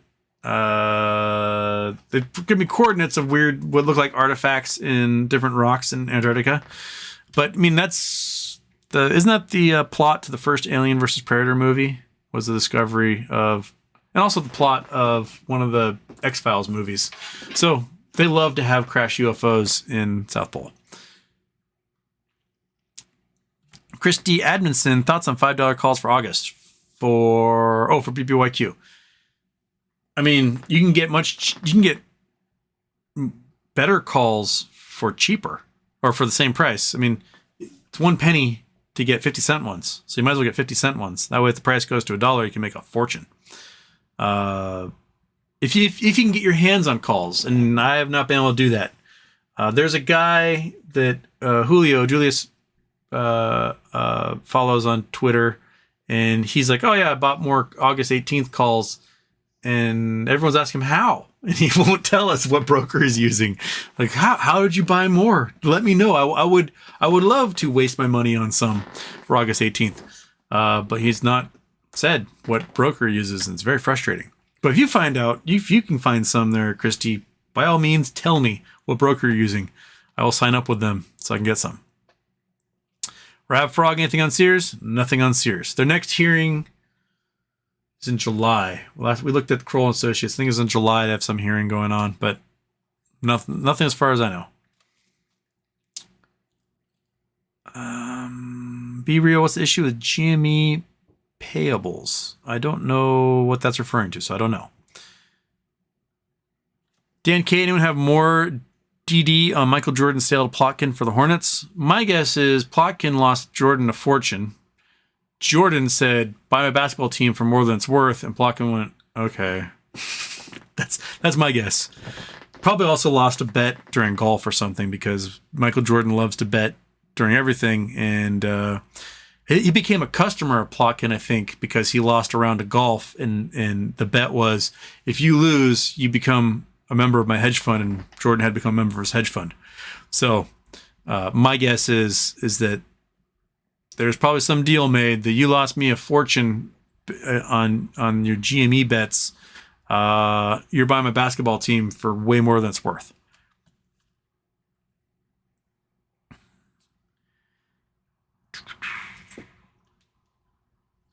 Ludwig Vladimir Dorner, Houston, do you think it would be wise to buy more BBYQ? Wise? No. Nothing about a play in a bankruptcy, shares in a bankruptcy case is wise. It is a crapshoot, and it's the best you'll get out of it. Either you get a payday or you won't, and that's it. If there's a payday, woohoo! I gambled and I won.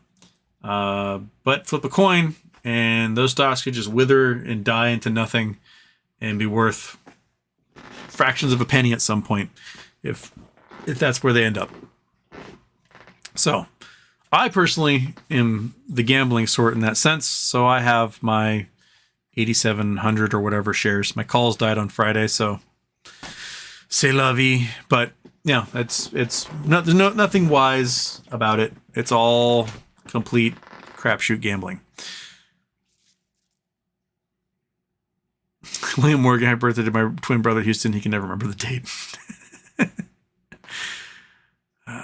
22-3E, are you LGBTQ? I am not personally LGBTQ, no.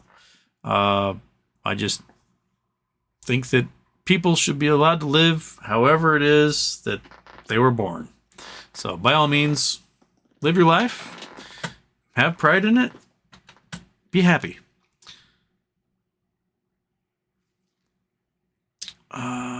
Jane Peck, will the shorts start to cover tomorrow? You can hope so. The shorts will never voluntarily do that. They have to be forced. Says 54, we must stop CBDC at all costs. Digital money will enslave us. Good luck. Good luck stopping that juggernaut.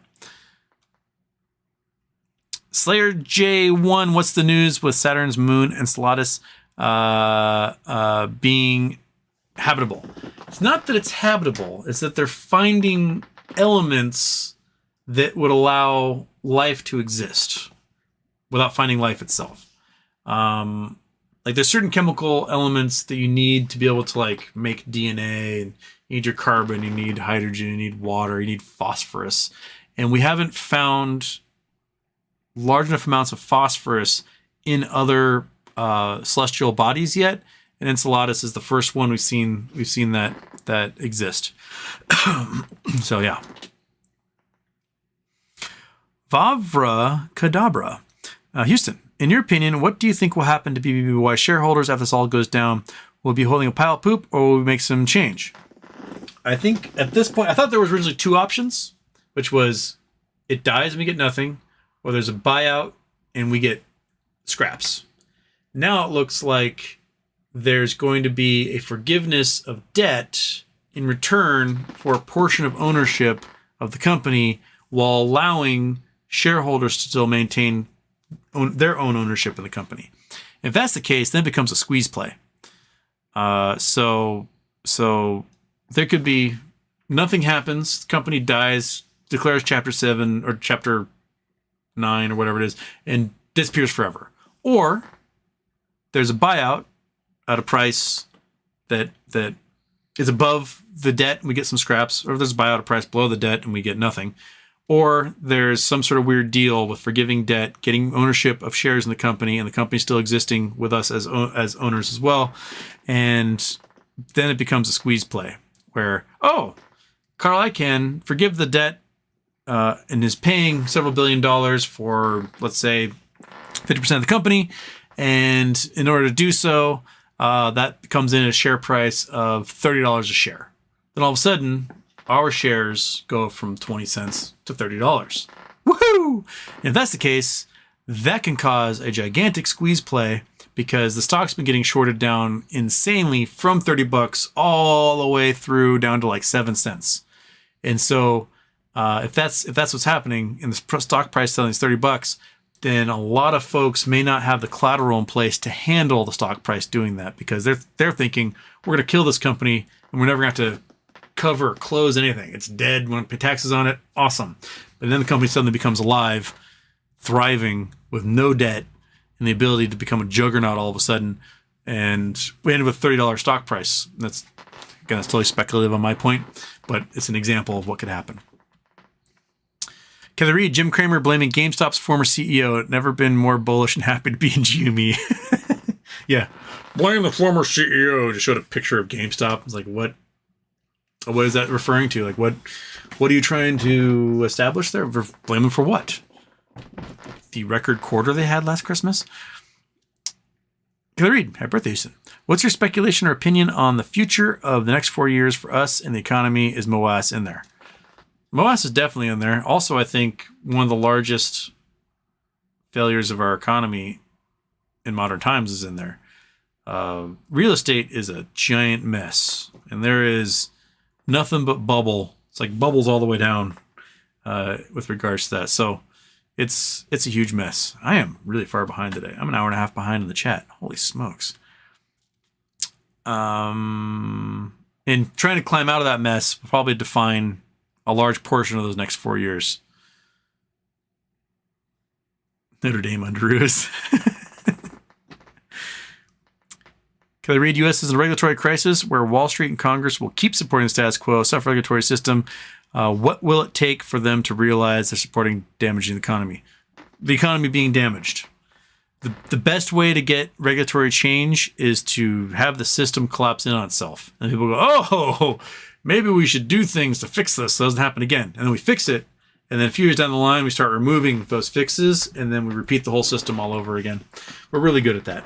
We're really good at that. Look, you can come up. You can come up. You can come up. Or you can just poke the cat with your nose, and maybe he'll move.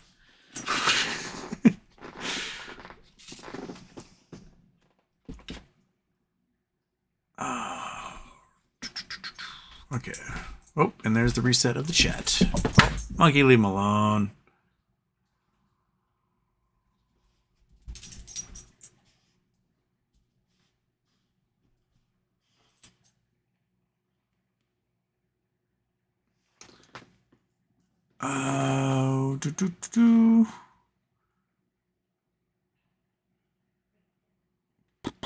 I've lost my spot. Where was I? Okay, we did that one. We did that one. Okay, I passed that.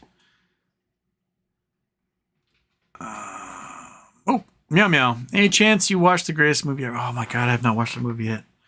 It's just sitting on my shelf. I've not watched that. I've not watched Pick of Destiny. I need to just have a recommended movie night and actually watch those things. I made it with the man from... What was that movie? Oh, I forgot that one was called. The one about the caveman monkey who lived forever. I forgot the name of it. I haven't watched Green Slime yet. Thank you for sending it to me. I still need to watch it. Deadly X-Bear. Houston, what that stone or mineral you said you would have your entire kitchen made out of post-MOAS? Labradorite. I would have a labradorite floor. I'd have labradorite counters. I'd have labradorite backsplashes. I would labradorite the heck out of that whole kitchen. Okay.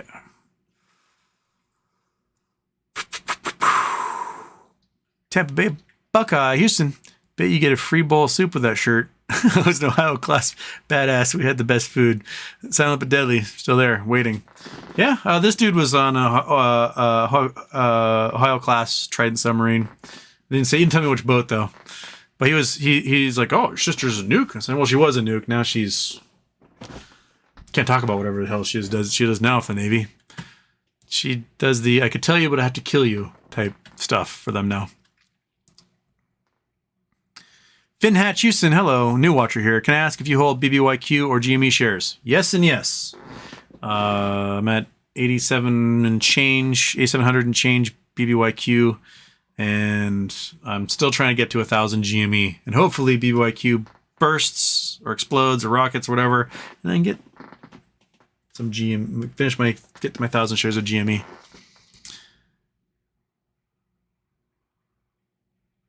Goblin Rifle Houston, talk about buttholes.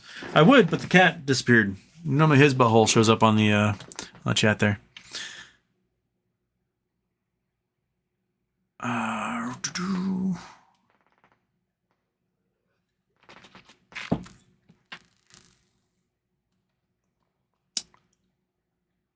Okay. Lee Meadows, Houston, is it possible tomorrow Icahn wins bid for BBBY assets and RC gets to buy baby on 28th? We can get a good bounce for the Icahn buy when the RC buy, and then another with the shorts. I sure hope so. I think it's 22nd. I think so. I think Thursday is when we'd find out who submitted the highest bid, but then the auction would be next week. So we might not find out if Icahn has bought everything. We may find out if he's a bidder at that point.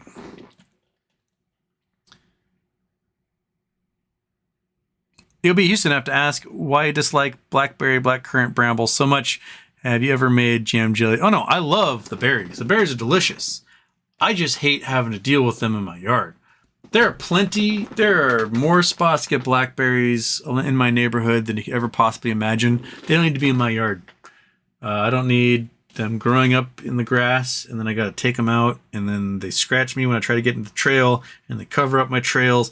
I just want them gone. And plus, I want the beauty of being able to look out my window and just seeing the forest, and not just like a wall of blackberries. I want to see the creatures in the forest. I want to look at it. I don't want to look at blackberries. So I'm murdering them.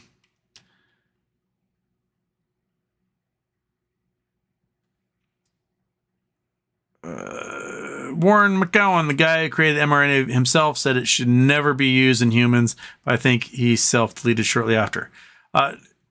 The guy who claims he invented mRNA says that, and he took the mRNA vaccines.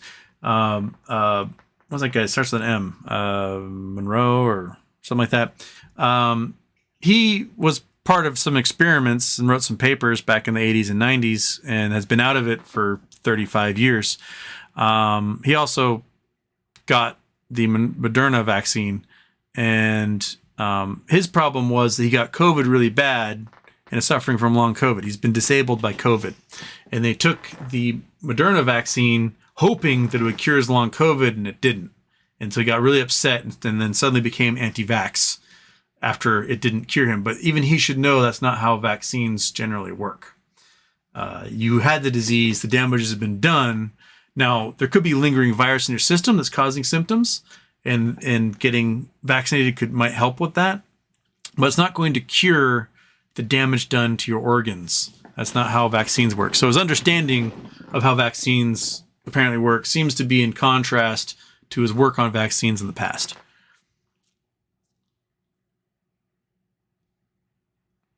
Matt Newton, but I don't need the vaccine. It's like getting a cold. It's not like getting a cold. It is shrinking people's brains. It is destroying their livers, destroying their kidneys, destroying their hearts, destroying their lungs, destroying the circulatory system, making them impotent. It's the virus gets into every system in your body because it's not a respiratory disease; it's a blood disease. So it's not just a cold. Like getting a cold isn't killing, 3 in 100 people, like COVID did pre-vaccination. It's not disabling 1 in 5, as COVID has done since. You know, one in 5 unvaccinated people who got COVID are disabled now. They have long COVID. They can't climb flights of stairs. They can't sleep. Their heart rate hasn't dropped below 120 beats a minute in like a year and a half or 2 years. There's a lot of damage being done by COVID. And they're showing in school scores that young kids who are getting COVID, that their already tiny brains are like shriveling up and neurons are fusing together and really freaky stuff. Like, if you can avoid getting a novel virus, avoid getting a novel virus. Why put yourself like, oh, I'm so tough and manly, it's just a cold. And then, you know, discovering that your brain mass is like way less than it used to be. But by then, you're so dumb that you're going to be like, see, it didn't affect me. Well, you're stupid. So now you don't know if it affected you or not.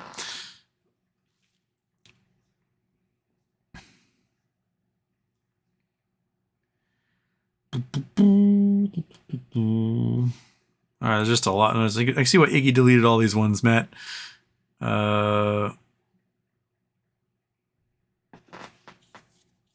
Let me just see if anything's are worth talking about. No, Robert Malone. Robert Malone did not invent mRNA tech. He was a grad student who worked with people who invented mRNA tech. There's a difference. There's a great article about like sort of when he became anti-vaccine.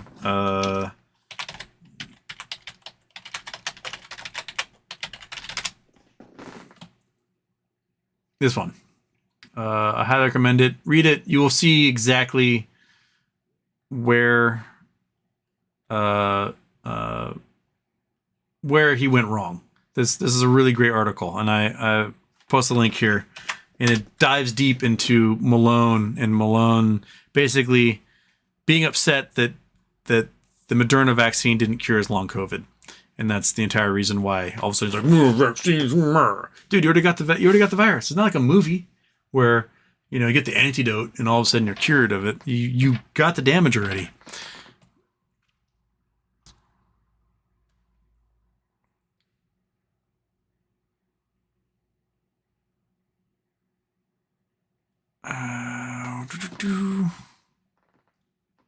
Matt Newton, everything you said, Houston, is wrong, and everyone listening is less informed than they were before. You're hurting the movement with this stuff, and I think you should avoid it. Matt Newton, I am 100% correct when it comes to getting vaccinated. It doesn't take much. I mean, we can look right here. All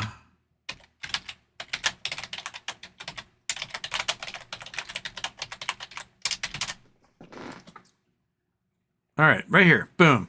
This is the rate of deaths and vaccination status due to COVID. You can see that the rate per 100,000 people who are unvaccinated died at significantly higher rates than those who were vaccinated. That's how it works. You get vaccinated to a disease, you are then protected from the harsh effects of that disease much greater than others.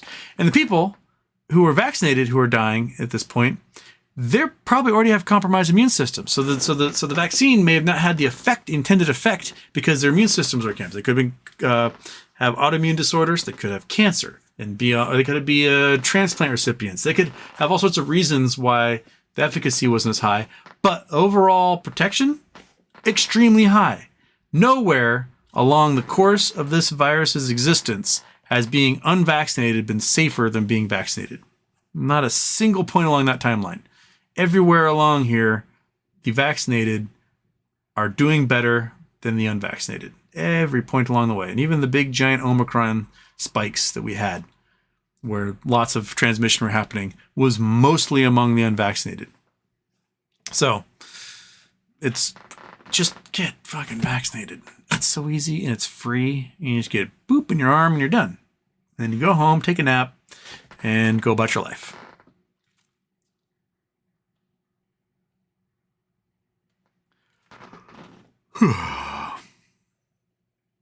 Swabulous, I'm reporting this stream. Eat a bag of dicks, dude.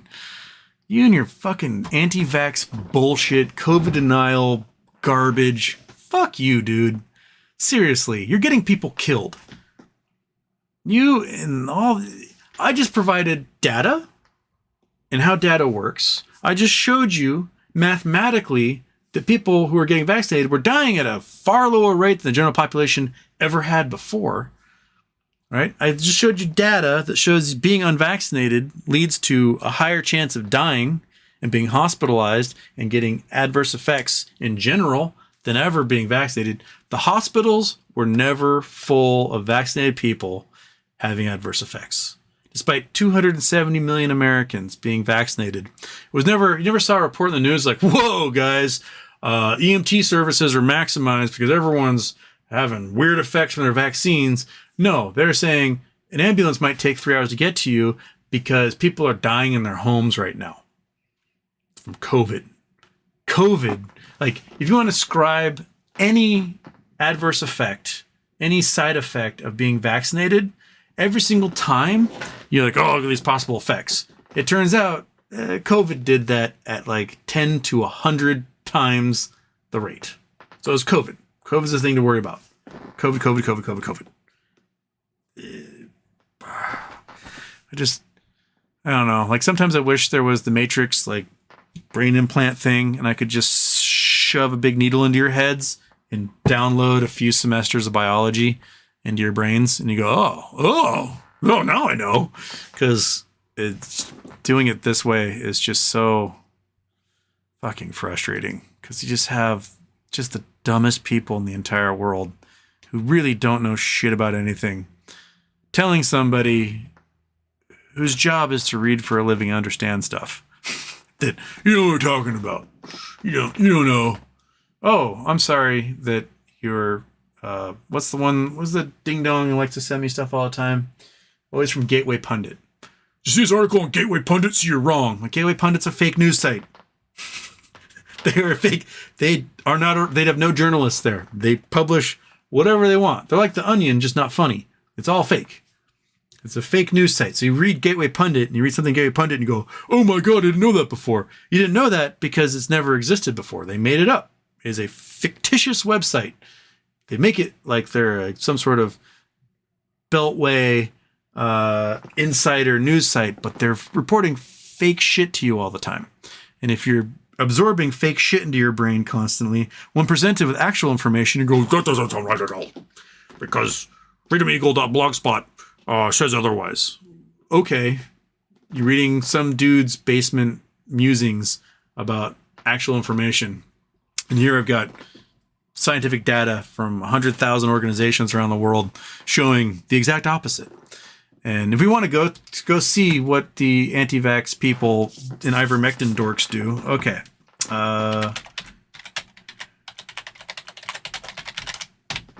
Okay. Retraction Watch.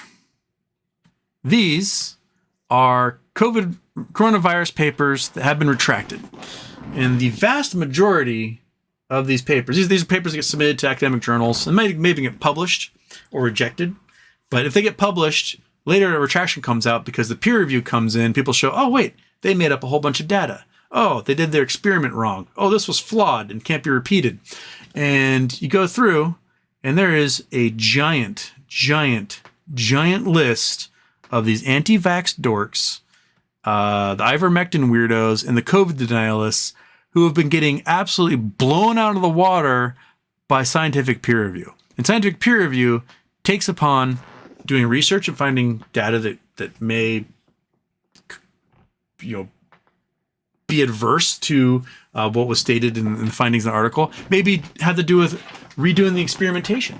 It may have to do with pointing out that the data was manipulated. It may have to do with pointing out that the data was straight up made up, which happened in the big ivermectin study that was released by, it was like COVID Crisis 9/11 or whatever those guys are, the big ivermectin dudes. People pointed out every step along the way they made up their data. They found the real data and were like, no, this doesn't jibe at all with what they're claiming. We're looking at just dozens and dozens and dozens and dozens and dozens. Look at all these papers. So many papers just get eviscerated when it comes down to scientific peer review. Hundreds. Where are we now? 122, 125. We can go through all these papers for the last 3.5 years showing that so many of these folks made up data, usually to sell ivermectin or their books on anti-vax books. It's an absolute, just so crazy. Yeah, it's just 230, 240. How many we got? 300. Holy shit. So we've got 342 known papers retracted so far. And it's the things, willingness to accept COVID-19 vaccine associated factors among adult household members in Dire Dawa City Administration, East Ethiopia. So they'll go to these like little communities and they'll just like make up shit. and then hope that nobody like, oh, we just made this little town somewhere and made up all this data, and someone go double check them and be like, oh, that data's not accurate. And then there's papers expressions of concern that will probably retract in the future. We've got another dozen or so. And most of these, if you look at it long enough, it'll move from the concern pile into the retraction pile. And yeah, you can look them up yourself. You can read all these papers.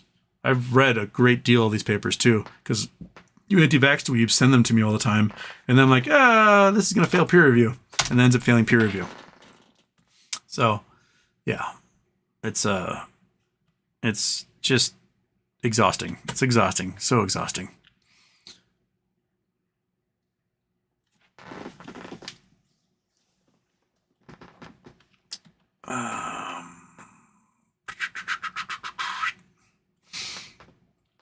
I don't believe any of the data the government's putting out.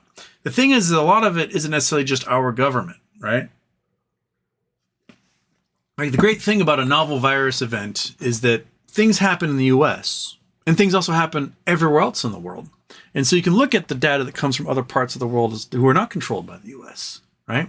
You can look at data that's coming out of Zimbabwe, you can look at data that's coming out of Singapore or Japan or Mongolia or Botswana or Brazil, right? And you can look at all this data elsewhere and you can see that there seems to be a strong pattern of unvaccinated people get sick and unvaccinated people die at higher rates than everybody else.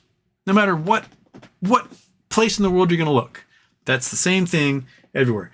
You've got national agencies, regional healthcare agencies, you've got university research hospitals, independent researchers, disease labs, all over the world all have the same conclusion. That's weird. And the only people who don't have the same conclusion are chiropractors and people trying to sell you ivermectin. Huh, weird. How come chiropractors and ivermectin salesmen are the only ones who seem to think that COVID isn't real and the vaccine's trying to kill you? Then you got these weird, like, Great Reset people who are like, you're all going to die from the COVID vaccine. It's all part of their grand plan to, like, depopulate the earth. Ding dong. If their plan is to depopulate the earth, they would just let the novel virus run rampant through the population and they would have effectively depopulated the earth. So your plan is the same result with extra steps. So why, like, you just give everybody COVID and then you just kill and maim 20% of the population, then you don't have to worry about giving them a vaccine to do the same thing. So why make, they'll make a plan more complicated than it needs to be. Kevin Rayonen, happy birthday, Houston. Just got excused from jury duty. Home in time to catch up for the beginning. Let's go. I can hope your shirt is worn with pride. I've never had a chance to actually go to Pride. I think it's this Sunday. I could go to Pride Parade. Maybe we'll wear the shirt Pride Parade. I don't know. I also have lots of great Hawaiian shirts with little rainbows all over them too. All right. Oh crap! I gotta get going. I did not get to everybody's comments today. I'm so sorry. I'm still like an hour behind. There'll be a show tomorrow, probably an evening show. So if I missed your chats or comments or you yelling at me and needing me to like put you in your place, by all means, throw them at me again. And we'll talk about it tomorrow. Cool? All right. Dog, you good? Dog's good. All right, everybody, I got to get running. Otherwise, I'm going to be late for work. Have a great night and see you tomorrow. Yeah? All right. Thank you for letting me yell at you. All righty. Bye-bye.